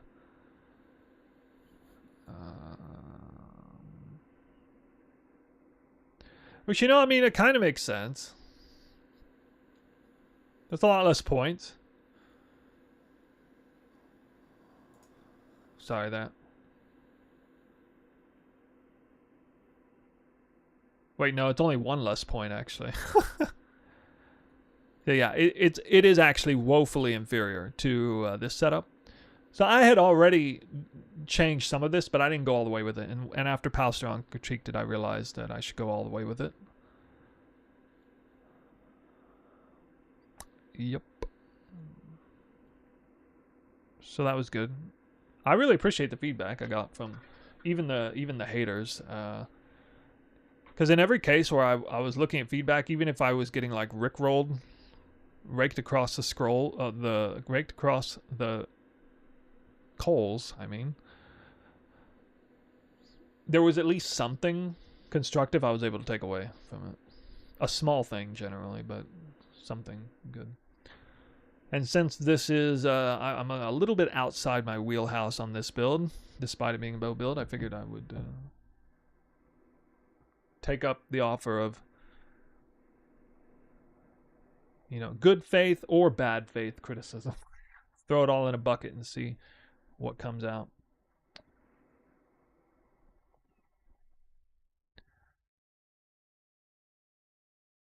Let's go back to that cluster we're working on. All right, obviously Doriani's lesson is going to be here, and you know, I wish I could run cruelty. The thing is, you can totally run cruelty in maps. I want to run cruelty instead of unbound ailment. Gonna run your element hit the spectrum. Well, it's a good build. You'll do well. 4.22 poison duration versus 5.53. That's getting up there a bit.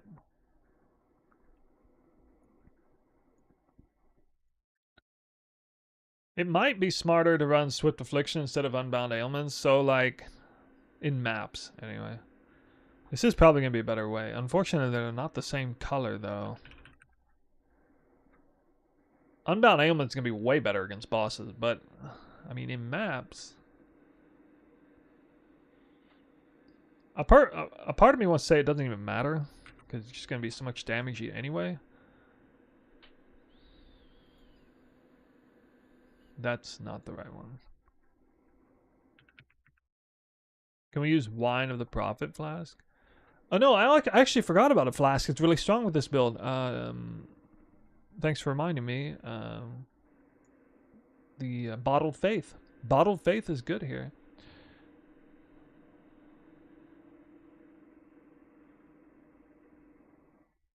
Sorry, am I going to be here for league start? No, I won't. Sorry. I'll be sleeping. I'm not losing sleep over it.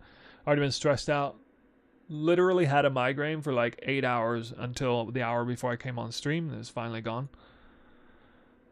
And so, obviously, my sleep and stress levels have been poor, mainly on account of dealing with the damn guide, trying to get it. It always takes me longer than I want it to get it out, which, you know, I'm glad I came out with a first look thing. That's partially why I did, because I knew what the inevitable thing that would happen would be. All right, here we got 3.16 second poisons.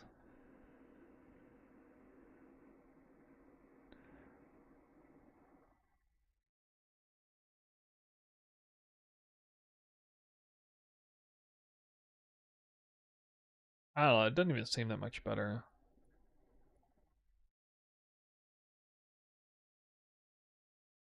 I mean, I'm going to want this whenever I'm fighting a T17 boss. I know that. So I'm probably just going to leave it. Unless it bothers me so much about like mobs dying too slow in maps or something. Like the whole like, oh, I got to run back to get my loot that dropped. Got a lot of that. If you're like, if things are, if the delay kill is so bad that you gotta like, that you're like missing things that pop off the loot filter behind, you don't even hear it or something, then, you know, I have to lower the duration. But I don't know how to play. The build isn't that fast. It's pretty fast, but it's not that fast as far as movement. Elusive, 100% increased effect of elusive is pretty strong movement.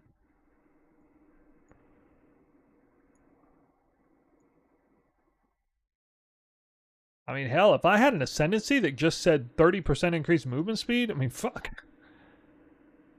In a certain light, this is way stronger than Tailwind. You guys know what I mean? Like, this is an average of 31% increased movement speed. Tailwind ain't giving you that. You don't get 31% extra movement speed with Tailwind. And Deadeyes don't have elusive, normally. I actually think people are massively undervaluing this. By the way, originally, you know, all that. Like, when people look at mods like that, they just think of it in the context of, oh, you already have elusive, though. Because if you're playing an assassin, you're obviously playing a dagger or, you know, claw. So it doesn't even make a difference. But what about in the context of, you know, a Deadeye bow versus a Deadeye assassin? Or Deadeye assassin. That'd be a cool build. Deadeye assassin. Assassin bow.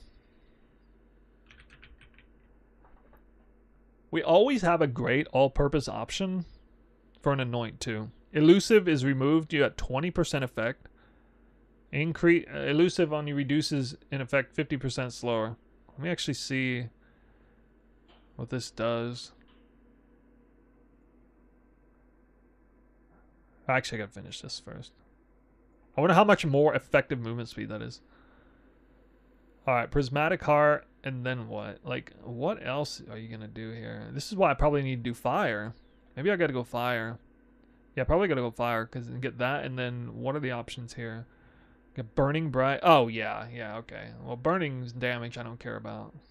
No, Cremator. Ignited enemies killed by your hits are destroyed. Well, we don't really want to destroy enemies, because we want corpses. Yeah. Oh, there it is. Big number. All right. That's a cluster right there. That's your cluster, ladies and gentlemen. Prismatic Heart. Smoking remains. Doriani's lesson. Screenshot it. That's the best in slot cluster for sure. Just for the number alone.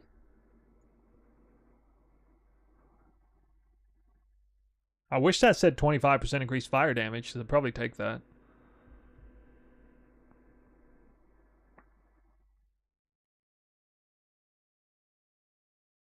I'm quite certain you don't want corpses that are destroyed in your build. Fire exposure doesn't do anything. Except increase the hit damage taken, I guess. Say this, yeah. Can we use Lionized Fall?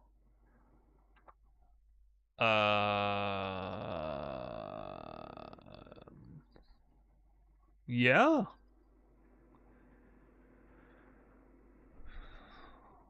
Not a bad suggestion. Huh.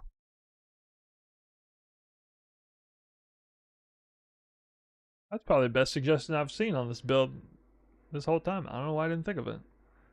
Especially this, I've removed that jewel from my mind because it's just absolutely trash for like conventional bow build. But now I realize for this case, it's like I'm like strapped for crit and stuff. I can probably remove the blind wheel off of that. Good call, dude. Dude, it's been a long time since I had a random viewer just like... Yeah. Random viewer suggests something really good. Yeah, it converts over to bows.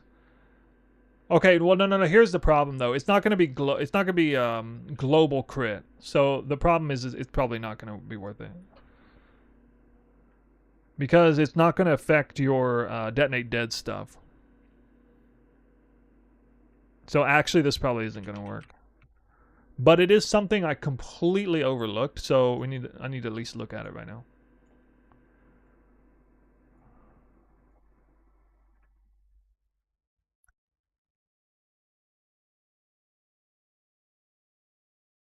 Yeah, so here's the problem. You can see it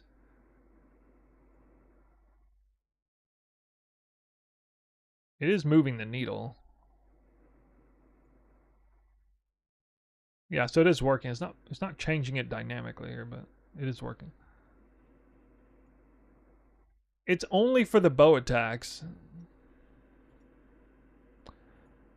So unless I had like a God Mode Master or something in here, which I mean I would just waste it anyway. It's not going to do anything. It's very unfortunate.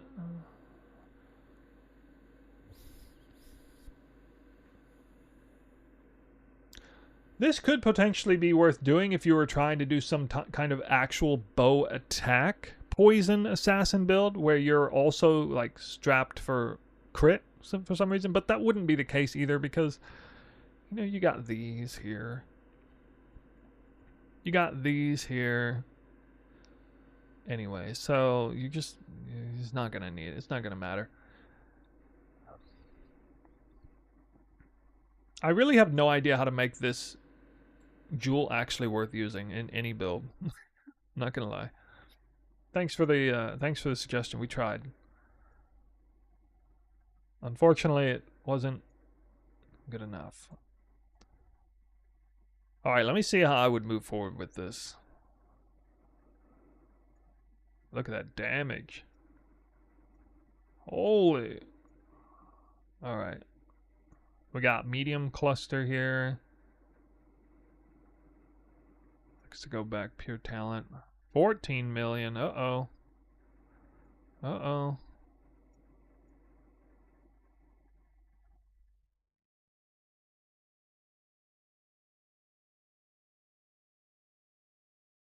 I got extra clusters set up. I mean, you'd obviously drop the grand spectrums too once you got like, I don't know, what, lethal pride or something. I guess whichever one gives fire damage. It's lethal pride, right? I like brutal restraint so much more than that. I might go elegant hubris. You go elegant hubris. Oh yeah, you know, especially in reference to Junggrone's version of his build. A very good setup for ultimate endgame is a from nothing jewel for pain attunement here. So, you know, you got your from nothing. From nothing. Any bloodline ascendancy? I haven't seen one that looks good except maybe, I don't know, maybe bottled faith combined with the profane ground thing. I maybe one with nothing. No, that's not right. What the hell? What's a jewel called? Possible escape. It's called from nothing in PoE 2. Huh.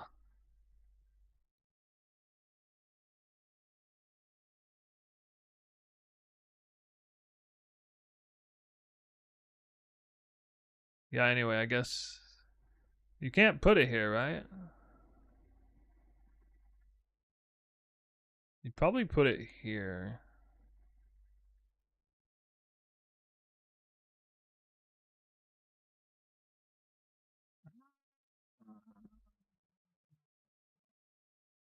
Oh, actually, you probably put it here.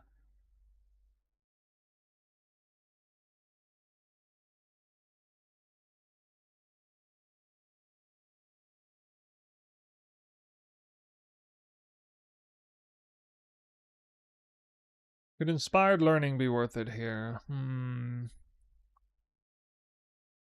Yeah, this might be an inspired learning spot. I don't know. It's not that great. They're not kind of already pathing through here.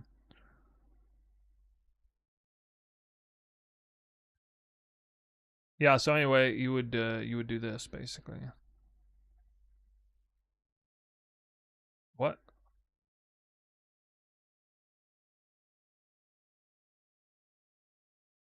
Hey.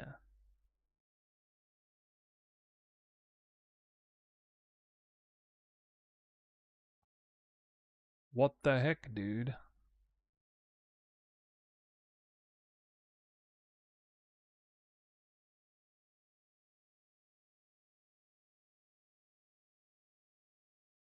What?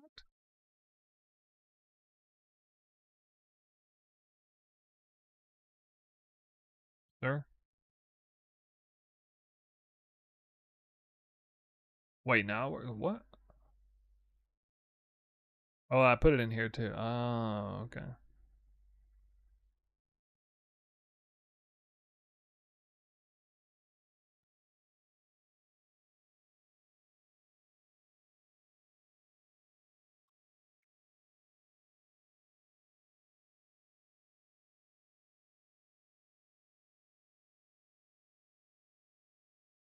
I don't know. It might not be Lethal Pride because yeah, it might just suck. I guess we got all right. 1, 2, 3, 4, 5. I mean, you'd probably take Frenzy in this case. You do have a decent number. Too bad it doesn't reach these.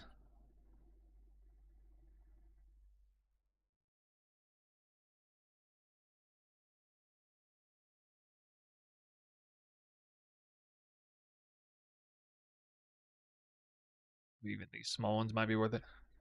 All right, so you at least got that, I guess. Hopefully that's worth it. I don't know.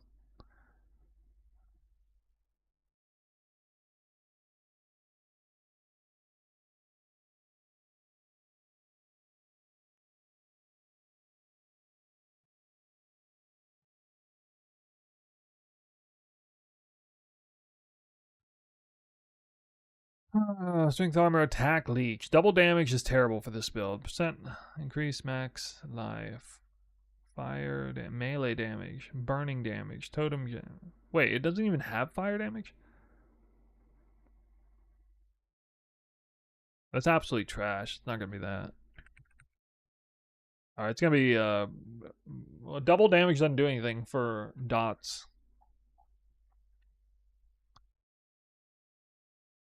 You double your hit damage, but your hit damage is a tiny fraction of what the real damage. Percent life. Global crit chance. Okay. Increased damage with poisons. Yeah. Nice. Increased elemental damage. Alright, so it's brutal restraint. Yeah. Elemental damage, poison damage, flat crit. Effective auras. Maybe.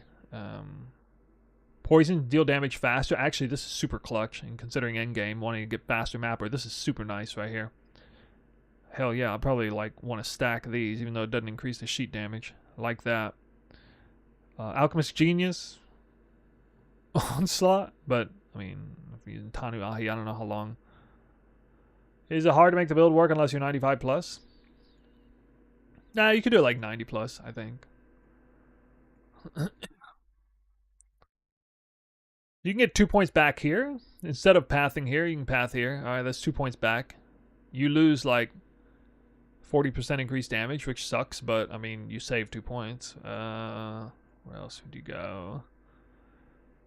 I kind of need all that for that. You could maybe get away with like, you could drop 1 point here. Like, you don't have to have Essence Sap, but you kind of do to get the mana back, so I don't know. You need the Suppress here or somewhere. You might suffer a lack of crit by not taking the blind wheel super early.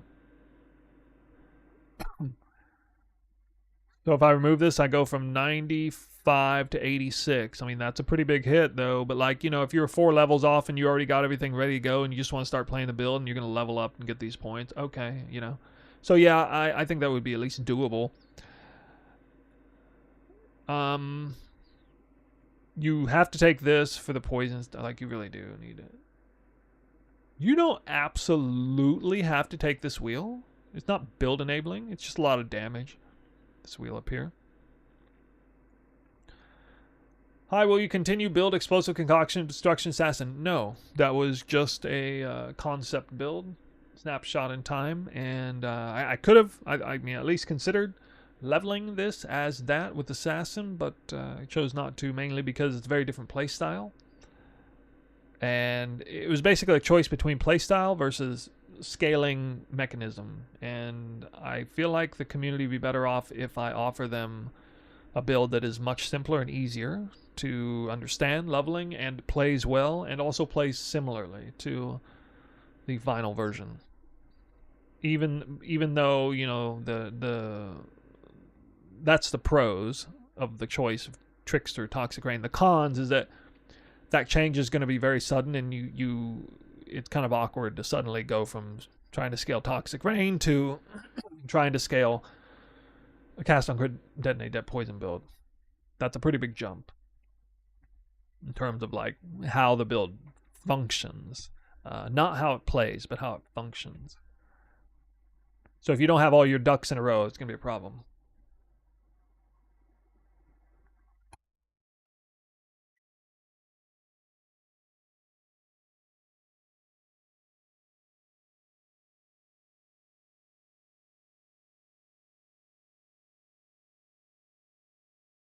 So I have not confirmed that these are like the best jewels and best things to have here, but you know, it's gonna be something like this.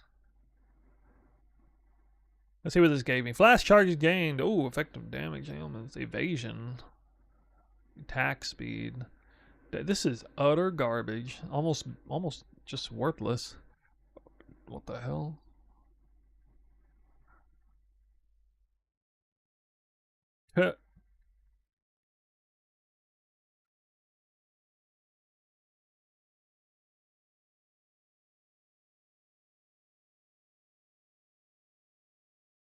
+1 min power charge and grand spectrum arc. Yeah, but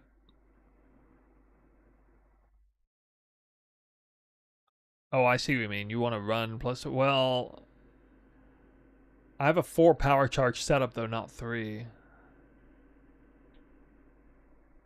Kind of a cool idea if I was only running 3.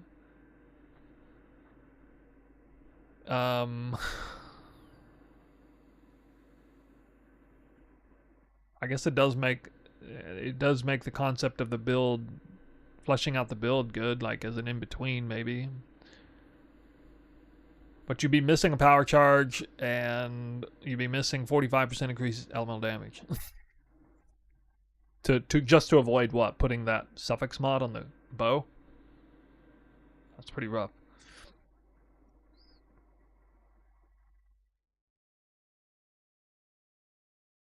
What 4X game is this? I don't know. It's a game before the game.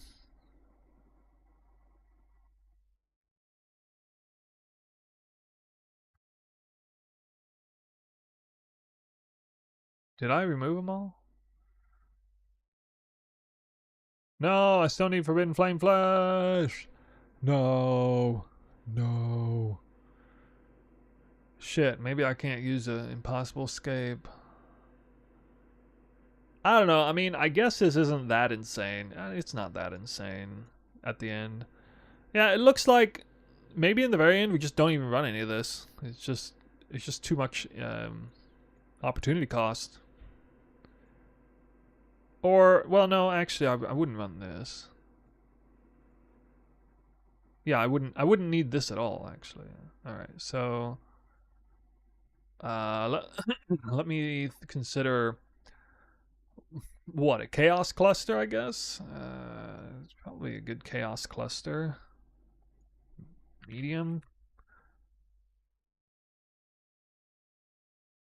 Wait, can you get Doriani's lesson on a medium cluster? You can't, right?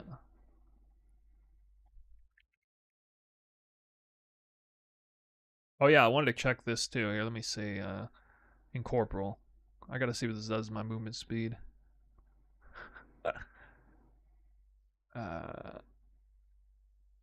What is it? Incorporeal. I think there's gonna be all kinds of intriguing ways to scale this build. You guys can already see me working here. Where's my amulet?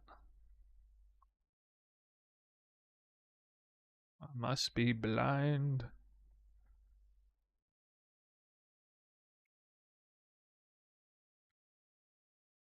From 148 to 150. That's it. All right, that's trash. Wait, is that can't even be right? Can't even be right. Pure talent is troll.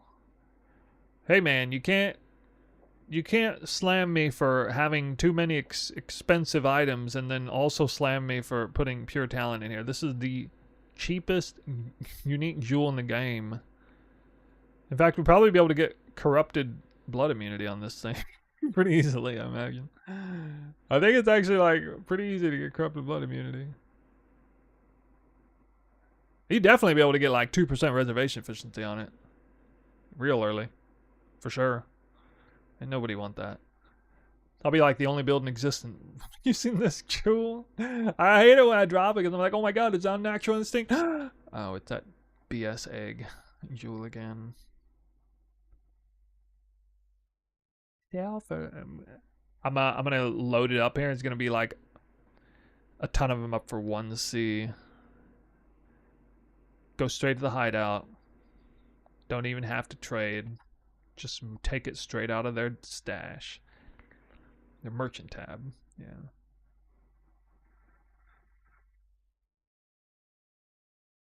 Alright. Medium cluster.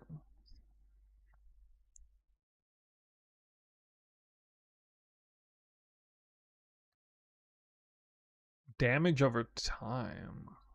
I've never even used one of these. What is the reason for using damage over time over chaos? Circling Oblivion is just so much damage. What the hell? God. Jesus. Flow of Life is nice. Survivability. Oh! Oh my god. Why is Hemorrhage so bad? I can't even use it. Student of Decay. Yeah, that's always a nice one. Oh, Wasting Affliction to reduce the poison time again. Nice. What's my starter? It's this one we're looking at. Exclamation point build. Or POB. Or guide. And you can see for yourself. Got video up. Cast on crit, detonate dead, poison, assassin with rain of arrows. I'm pretending it's a bow build.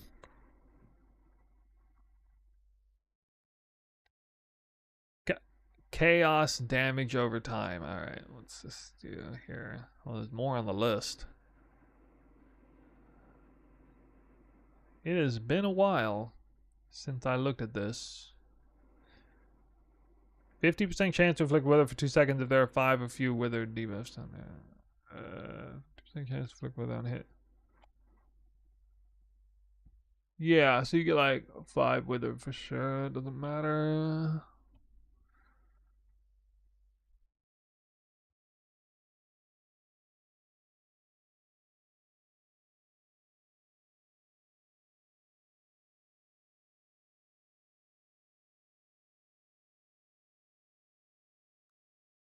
Unwaveringly evil. That's not any good. Wicked Paul. Yeah, Wicked Paul's really strong. Yeah, I could do like Wicked Paul Circling Death for crazy duration, but I mean, I don't need more durations. So I don't know. I don't actually know what I'd make. There are some options though. I guess I'll just make one now. I don't know, something like that.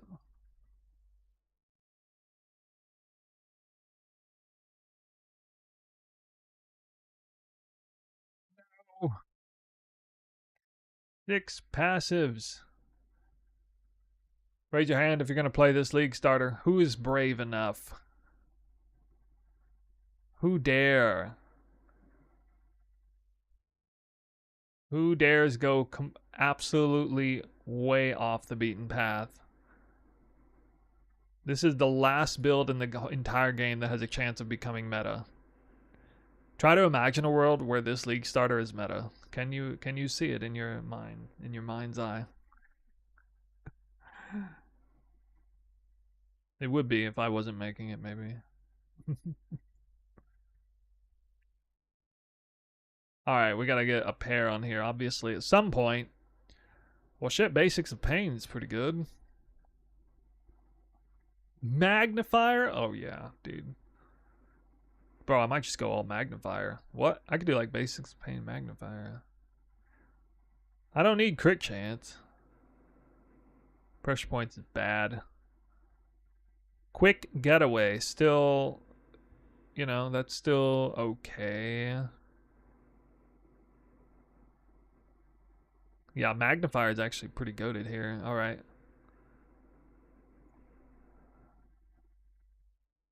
Look at that.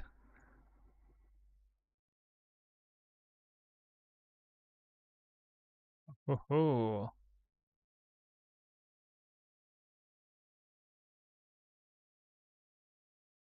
not done yet. I don't think I can. Actually, maybe I can do that. Maybe it lets me do it. Forbidden Flesh. Let's see if it even lets me do this.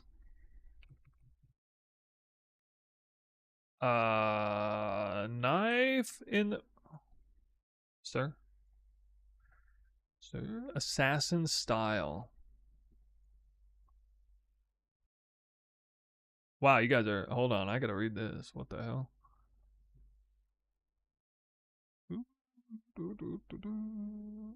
Hi, are there any minor trickster? Don't know. I believe in the Messiah who revived T.S. Poison. If I had a lot more time on my hand, I would have put a video out on that, maybe. Oh, it is this one. Huh.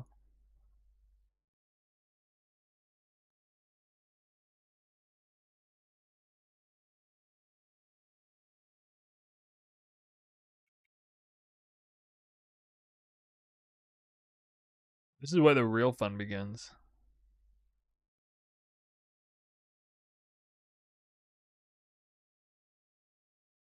What? Let me do it.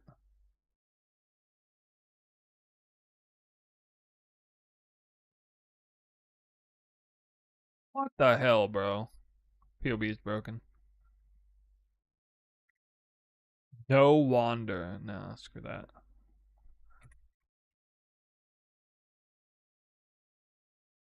Oh, 100% more critical hit chance. Nothing that a good old config can't correct.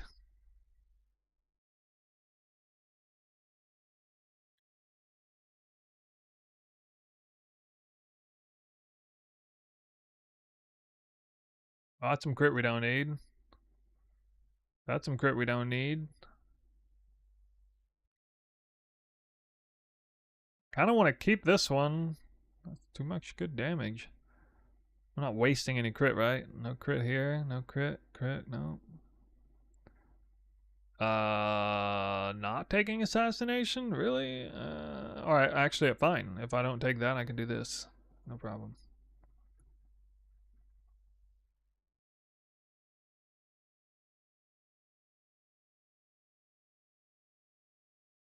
Wait, that like really dunked my damage.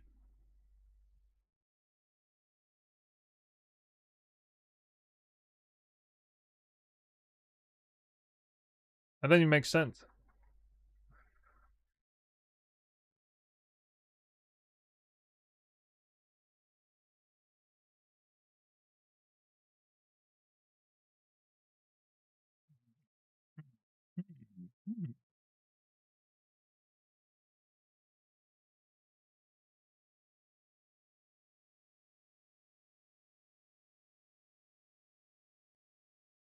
I don't know why my damage is going down. I guess I can get another cluster.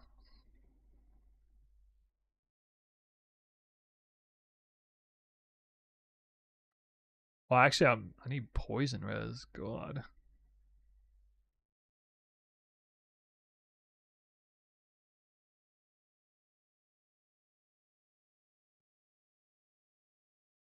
Gear changes. All right, so we don't need the belt anymore.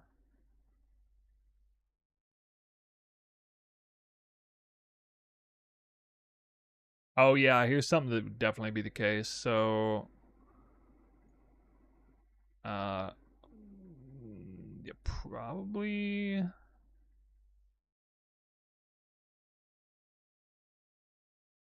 gonna anoint overcharge here.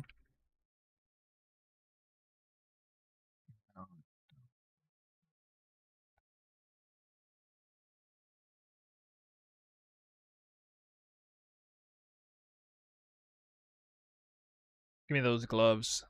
I don't know if I'll be wearing Tanu Ahi for a long time. I don't need rage gloves, so maybe.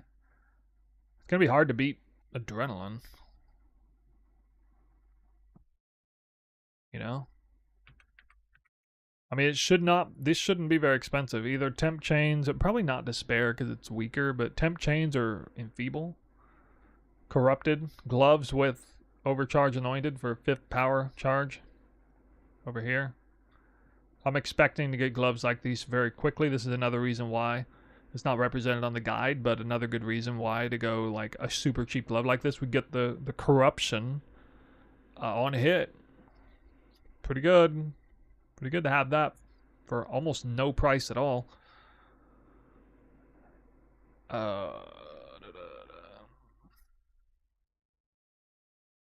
What do I do when even the Twitch drops remind me of her? I'm out of my wheelhouse.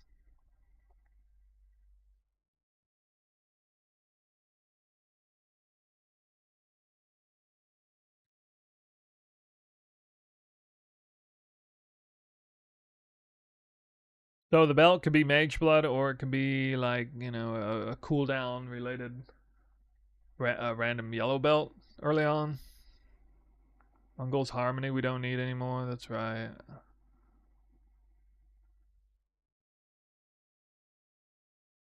Oh yeah.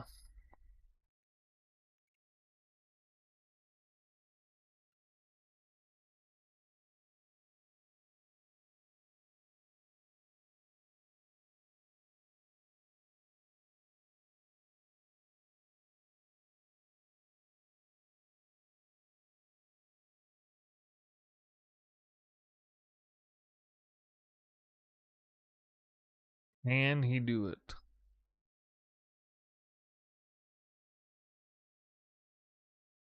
My damage got destroyed. Oh, this is why I lost damage. Wait, no, what?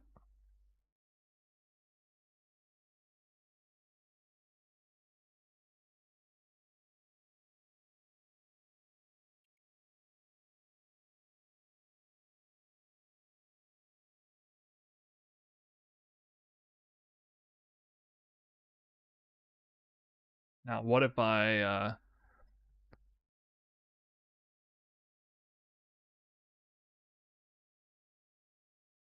why does it say all this crazy crap? Less? What if I just go bloop, up, boom, back up to 90 quick chance. Gastral, can I have a shout out? No. I don't shout out people per request. Who are you, sir?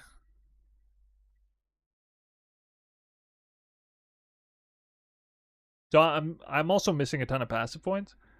My damage is higher than it was before, but I don't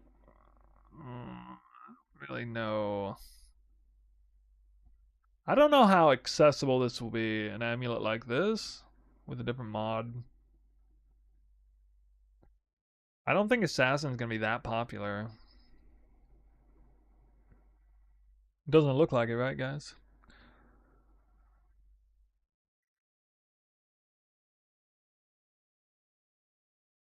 You mentioning me is enough.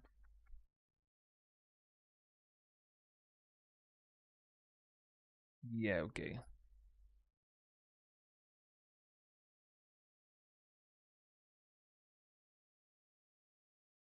Hit chance 93.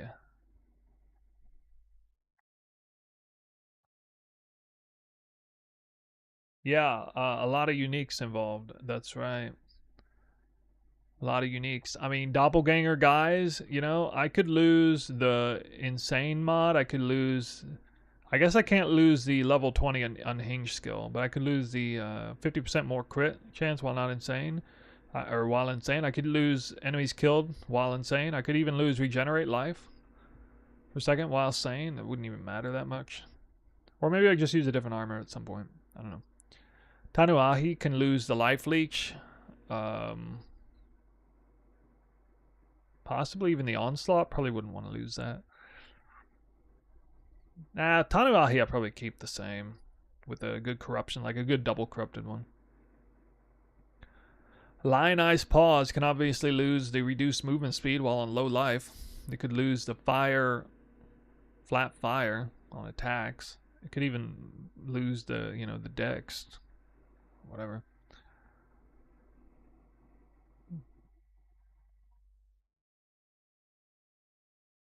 Anathema can lose pretty much any of those mods except max power charge.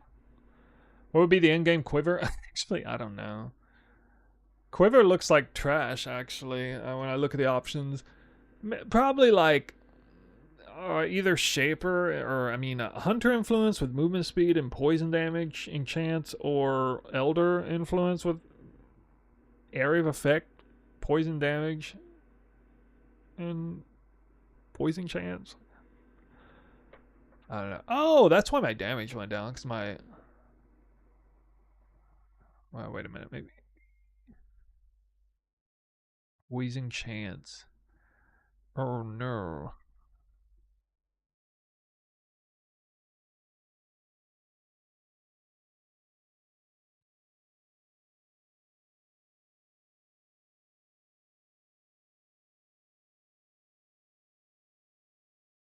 Yeah, I guess.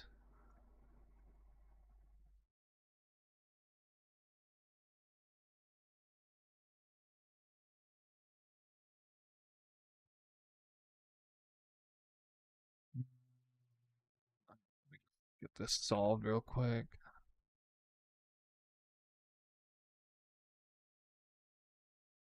That didn't really go down. Rear guard. Yeah.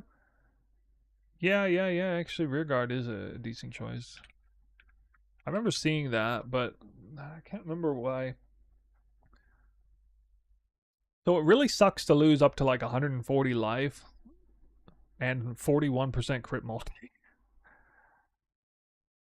Um, I don't. The projectile damage is no good. The armor is not really useful at all here. The projectile speed doesn't really matter. It's just for the block. I don't really think that's probably worth it. That's not going to beat the crit multi life plus, double res or some influence mod or something. Not going to beat all that. Yeah.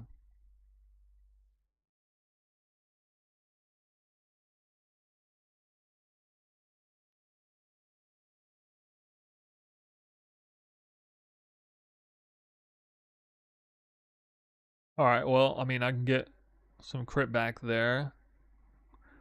Yeah, you can get movement speed if you go Hunter Influence. Yeah, you can get 10% movement speed. So you could do Hunter Influence with poison chance and damage.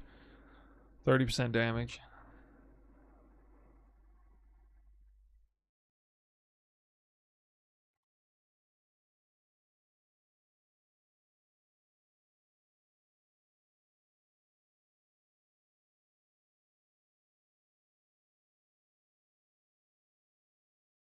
How strong will the 12 passive cluster be? Well, attack speed isn't worth anything. What else is there besides attack speed?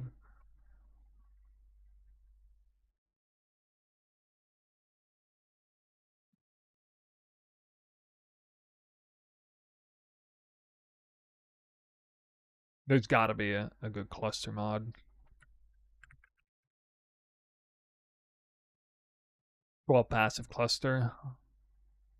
Well, I'm only used to making ones with bows. Attack speed with elemental skills? What?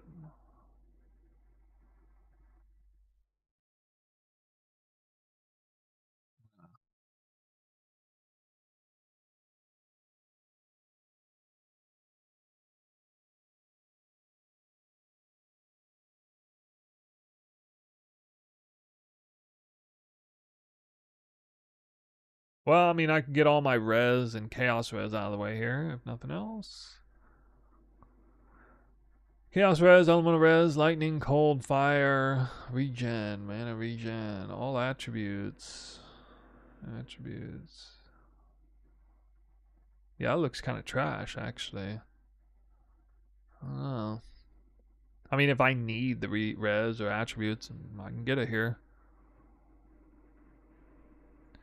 Yeah, okay. I mean, we got a couple more cluster spots opened.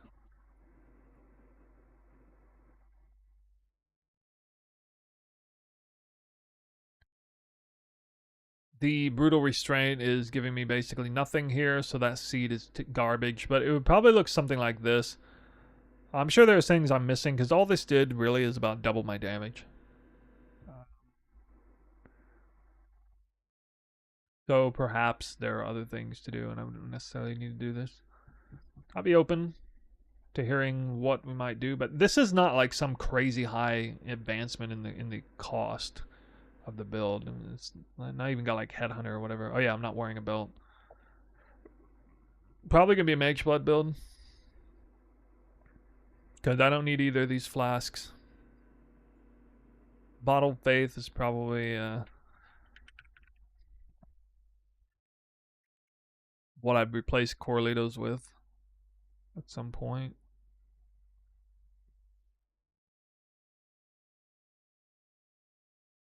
Oh yeah, I forgot it gives a ton of crit, doesn't it?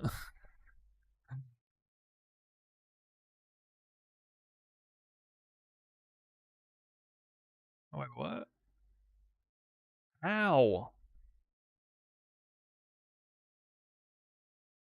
How'd that trash my poison chance? What? 40, 55, 70, 85, 95. Oh, you gotta be kidding me. Alright, whatever. Tattoo is fine.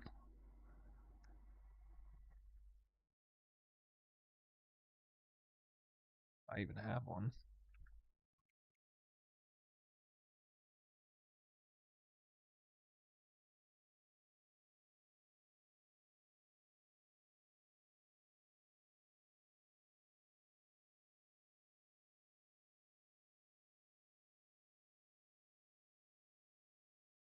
Forty, 55, 70. Why is this not triggering? What? Hi, Stu. How's the POB working? Hope you're having fun. Yes, I am. Thank you. Thank you. I'll be going to bed before League start. I will not be on when League starts, but you're all hanging out here right now. 379 people. Whoa. Ask questions, guys. If you got any questions, somebody asked above Widow Hail with Vile Arrow Hunter Quiver that can work. Add cast on Quick Gem. Widow Hail Vile. Vile Arrow Quiver. Fizz is extra chaos. That doesn't do anything for the build. We're doing elemental damage. Oh, do you apply burning? Yeah. Yeah, Ignite would be applied. Yeah. Alva Temple Mod gloves. Okay. Okay, yeah. I'm going to have a pretty strong justification for dropping out of Adrenaline, though. With the Coralito Flask removal, just relying on the life tap is probably good enough. But if I remove the gloves, I'm also removing a 5th curse, which, I mean, I might be worth it. But I got a really good thing going on with the gloves right now. I've completely opened up the belt slot for a Mage Blood setup.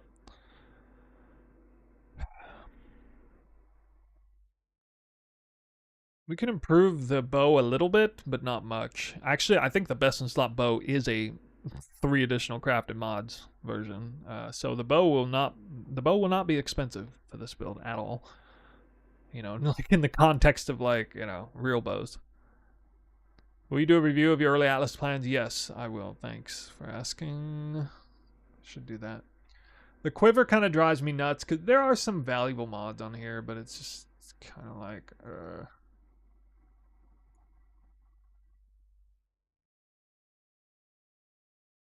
not a whole lot to do with it.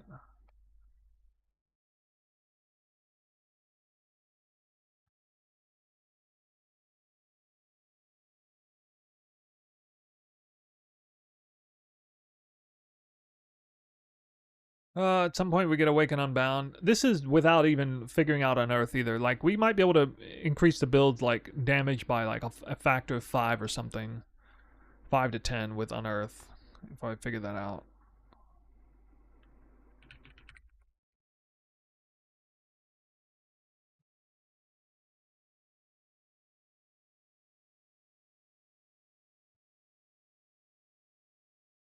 UB, why you lagging?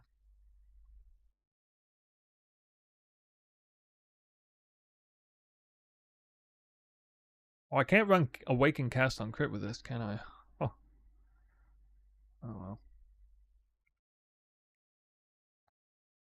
Couple of Awaken Gems. I don't understand why this is not poisoning.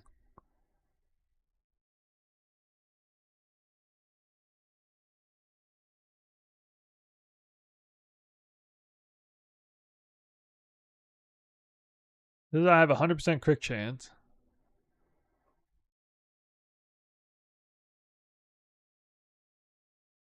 Or no, it doesn't. Is this really suggesting that my crit is too low? I guess it is. Huh.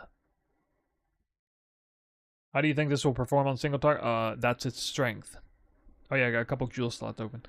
Its strength is single target. Alright, you can drop this, put phasing jewel in.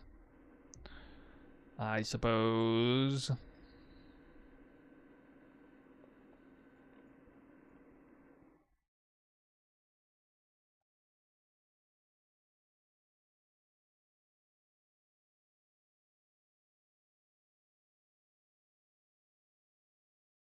Actually, I would not necessarily need to go down here.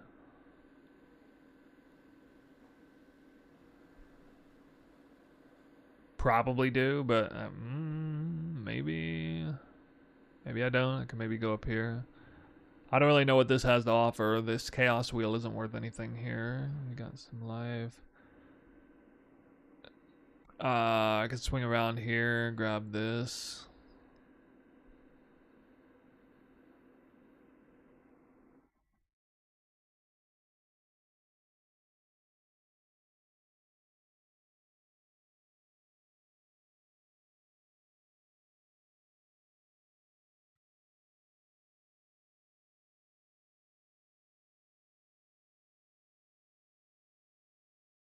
What about 3 cluster setup? I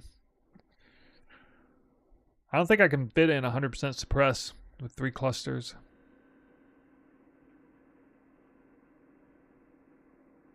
Will this outperform Element of the Spectrum? It plays so differently, it's hard to say. In some ways it will, in some ways it won't. Early on, it will single target. Elemental Hill Spectrum, I know how hard it scales in the end game. It's super strong. So I don't have a high confidence level that this build will outperform Elemental Hill Spectrum as far as like hundreds and hundreds of divines thrown at it. I just don't have the experience with a build like this to know in the late game. That's why I poured so much time into it this week to kind of figure things out leading up to this snapshot, and then kind of, thinking a little bit ahead, like if you want to understand how a build like this can scale, go look up like Unearth, level 90 Unearth gems, cast on crit, detonate dead. There was some video I saw about that, level 90.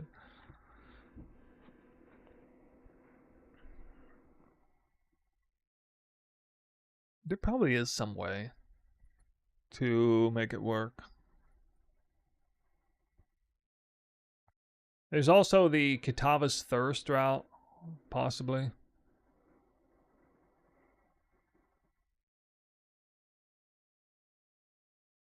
So strong and yeah. Worst case scenario, it morphs into Tornado Shot. That's right. Tornado Shot Assassin. Holy. Nah, I might do well, hell, I mean, Tornado Shot Assassin still. I mean, how bad would that be actually? Let me see here.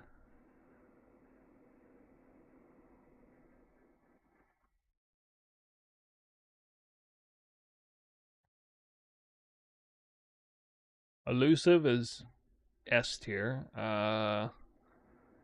For the jugular, knife in the back would be pretty strong combo with the double up there. Opportunistic would be all right. Not that great, but all right. But I don't really have anything else.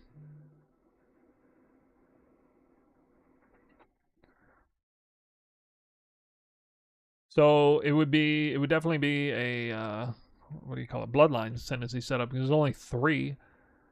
There's really only probably 2 I would take here. It'd be a pretty strong 2 setup though. With the Forbidden Flame Flesh Jewel, you take both ends of Assassin Knife in the back and then Mistwalker. That'd be pretty good. And then if you can figure out Bloodline stuff.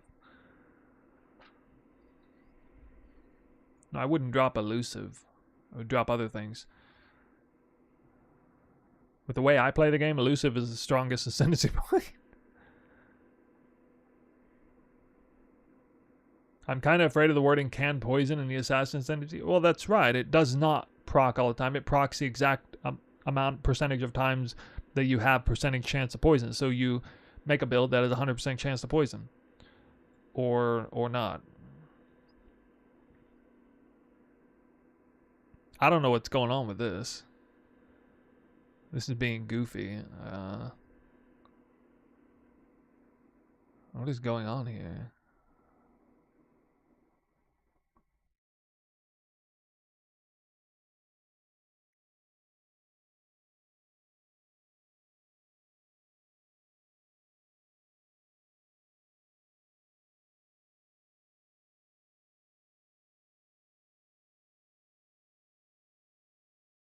Oh yeah, it's right. It's crit. All right, crit chance isn't high enough.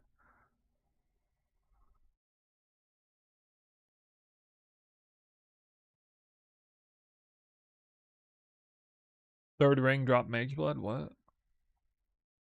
Third ring, wear Mage Blood with no utility flask. Ooh, meme builds. Meme builds.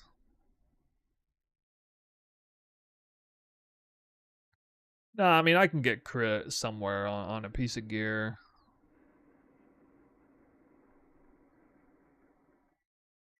Or something on a cluster. Yeah, I mean I got cluster, or yeah, I got cluster jewels I still haven't figured out yet. I need to find more sources of elemental damage gained as extra chaos, because that stat can be scaled some crazy damage.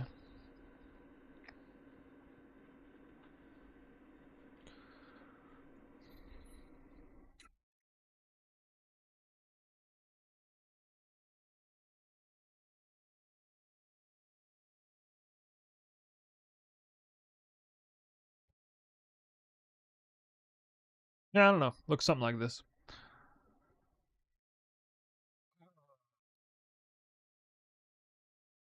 Atlas?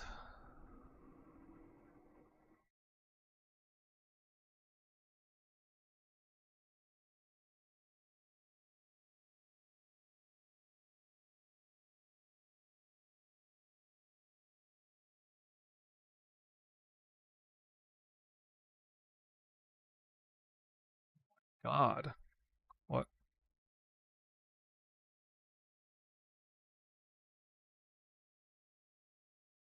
What the hell? Oh, this page is...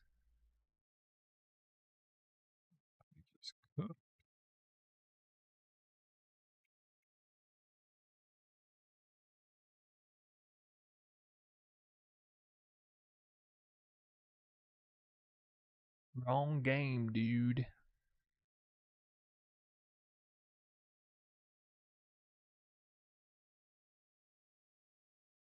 $5, 35 minutes. What?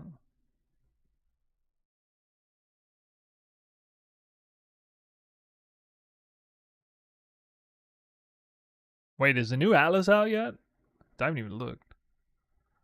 All right. If you guys want to know how to get the good start, hopefully I remember this off the top of my head. Keurig mission points are most important to begin. You go straight for these.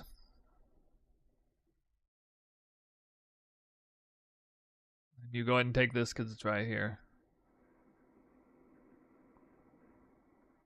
Then you get the other ones. Not those. Keurig Master Mission is step 1. Keurig Master Mission. 20 extra points is nice. I've done it before, but actually I don't think it's worth it. Too far away and you lose scarabs, so it's optional, but I don't really think it's worth it. I'd really want to have the Keurig mission points as fast as possible too. Like, wouldn't want to be.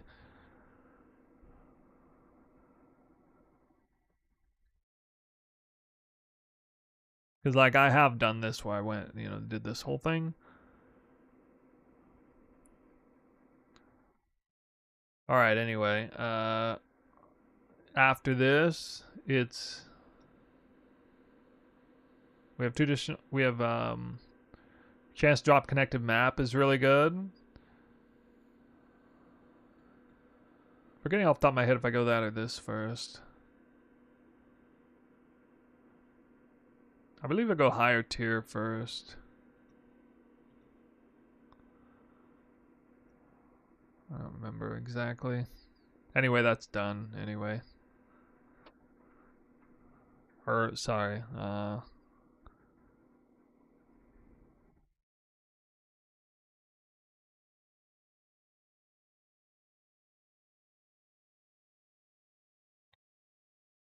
Alright, yeah, it's either that or connected map. Do we have mercs? No. No mercs. The connected map is also a big deal. I actually don't know what's better to go connected map or one tier higher immediately off the bat. I'm actually not sure.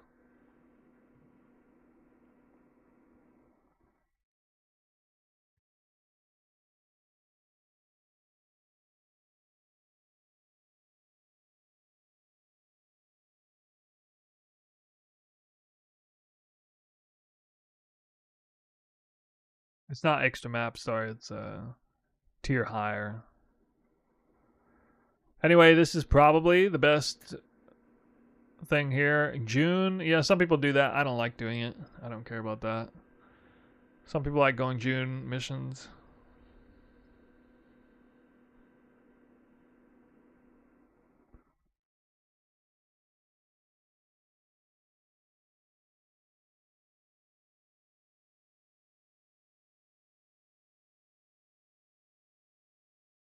After this is Exarch.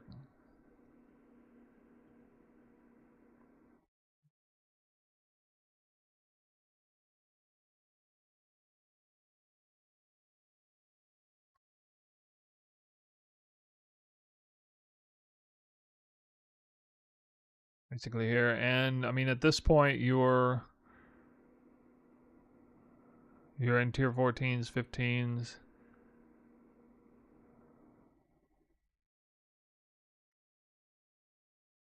And you eventually pull out of the Kirik mission points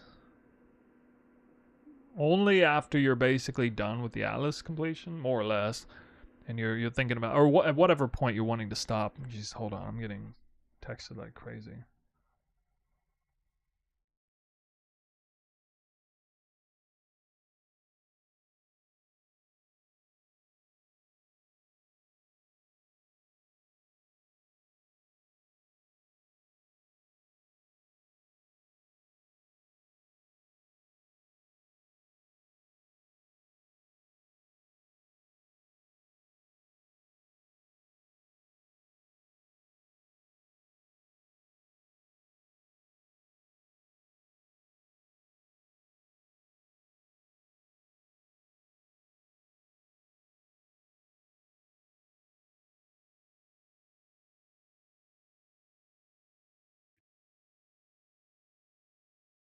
Happy Halloween, yeah.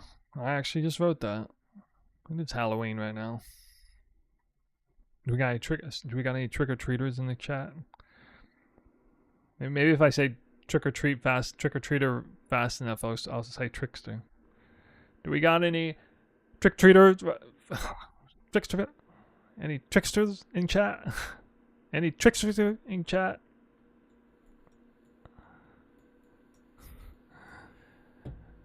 Okay,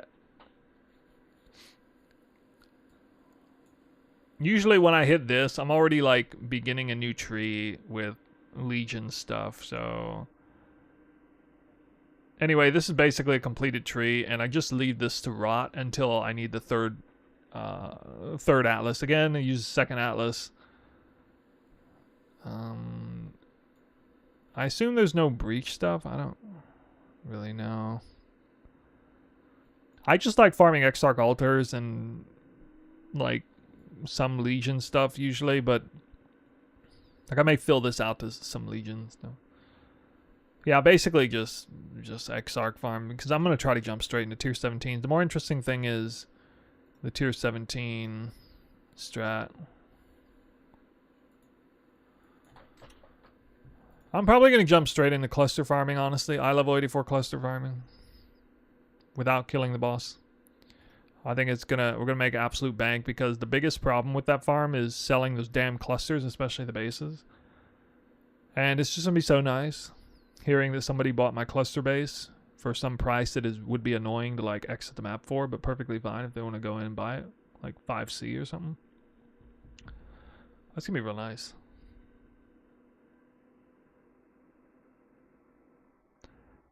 Get a little help from Nico and Shrines. Cluster farm seems amazing with async trade. I know, and you can like craft your own clusters. You can make them like half-ass and like sell them anyway. Could be awesome. Could be awesome.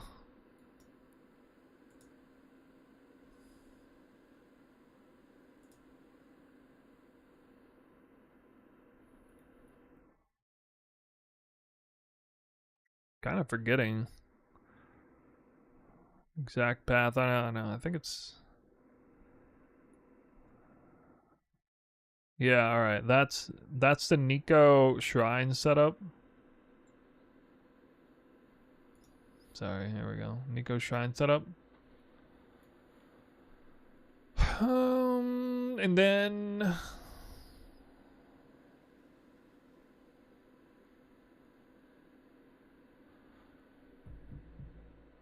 well, you gotta go Delirium.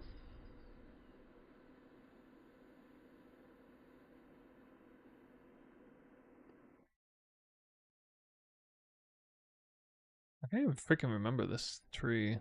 I'm trying to remember the exact tree. Okay, let me see if I can get it. So.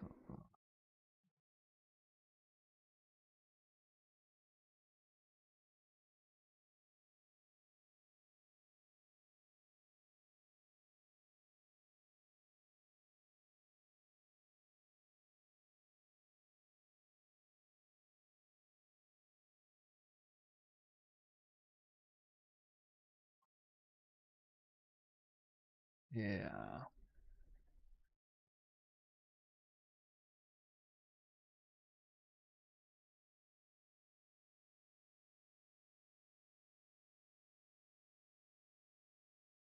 If you're killing the boss, you take that point.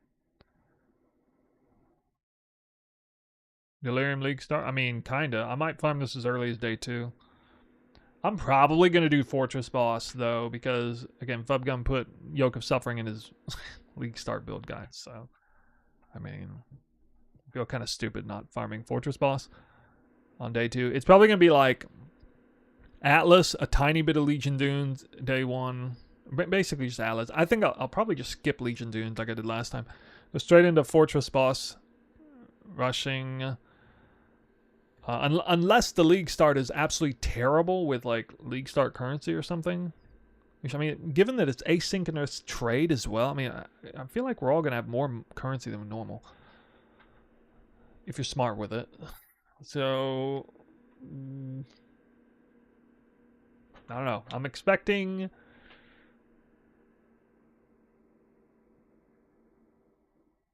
it to take me like 5 to 10 div to craft that bow. I'm expecting to pay maybe 1 div for Anathema at the most. 2 at the very most.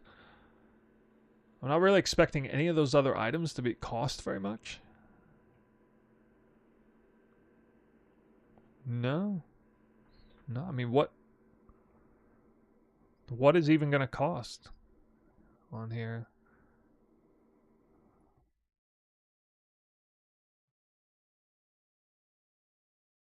My first divine. Hold on. All right, this is 5 to 10, hopefully. Yeah, I mean, you might get bad luck. This is almost nothing.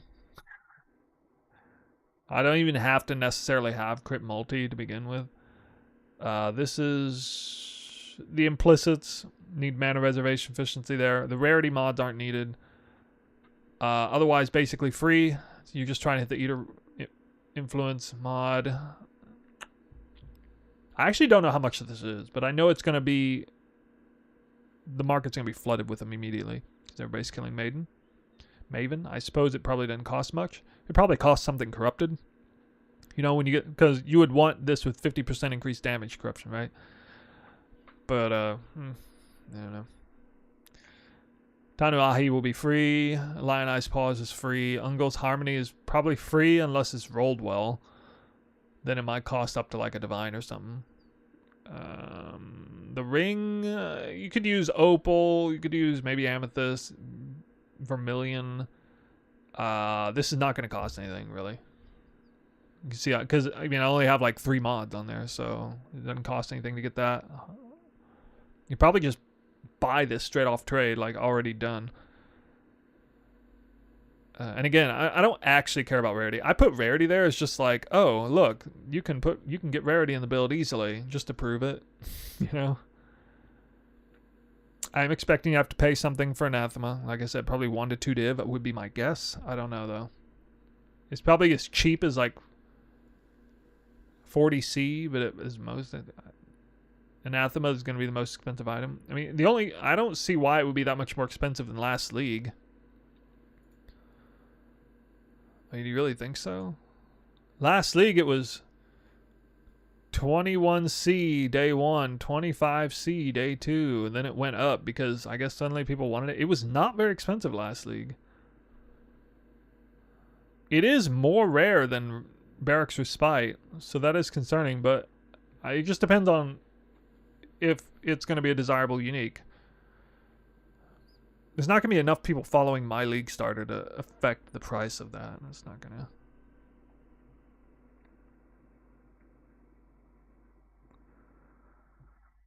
Corlado's signature. I don't even know where this drops, so I mean, I expect it to be so free that I didn't even bother looking up where it comes from.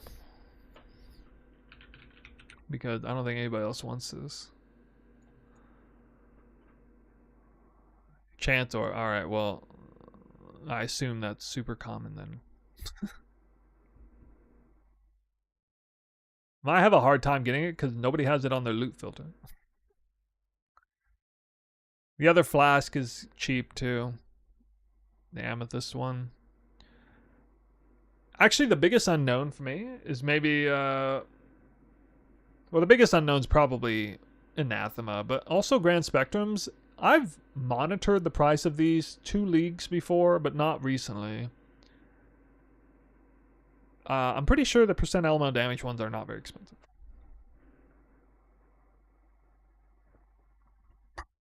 Young Wydock in the house. What's up, dude? I went to follow you on Twitch the other day, but then realized you don't actually stream. Why do you not stream? Oh, this cluster. Actually, this cluster is pretty cheap. It's just alt spam, but it does take a lot of alterations. It probably does cost an average of like 1 divine in alteration spam to hit this. Pure talent will be free. So yeah, 5 to 10. I don't know. All right, let's say. Let me price these super aggressively, like high. All right, 10, 11, 12, 6 linked. All right, 16, I guess. 16, 16, 17, 18, 20. I doubt it.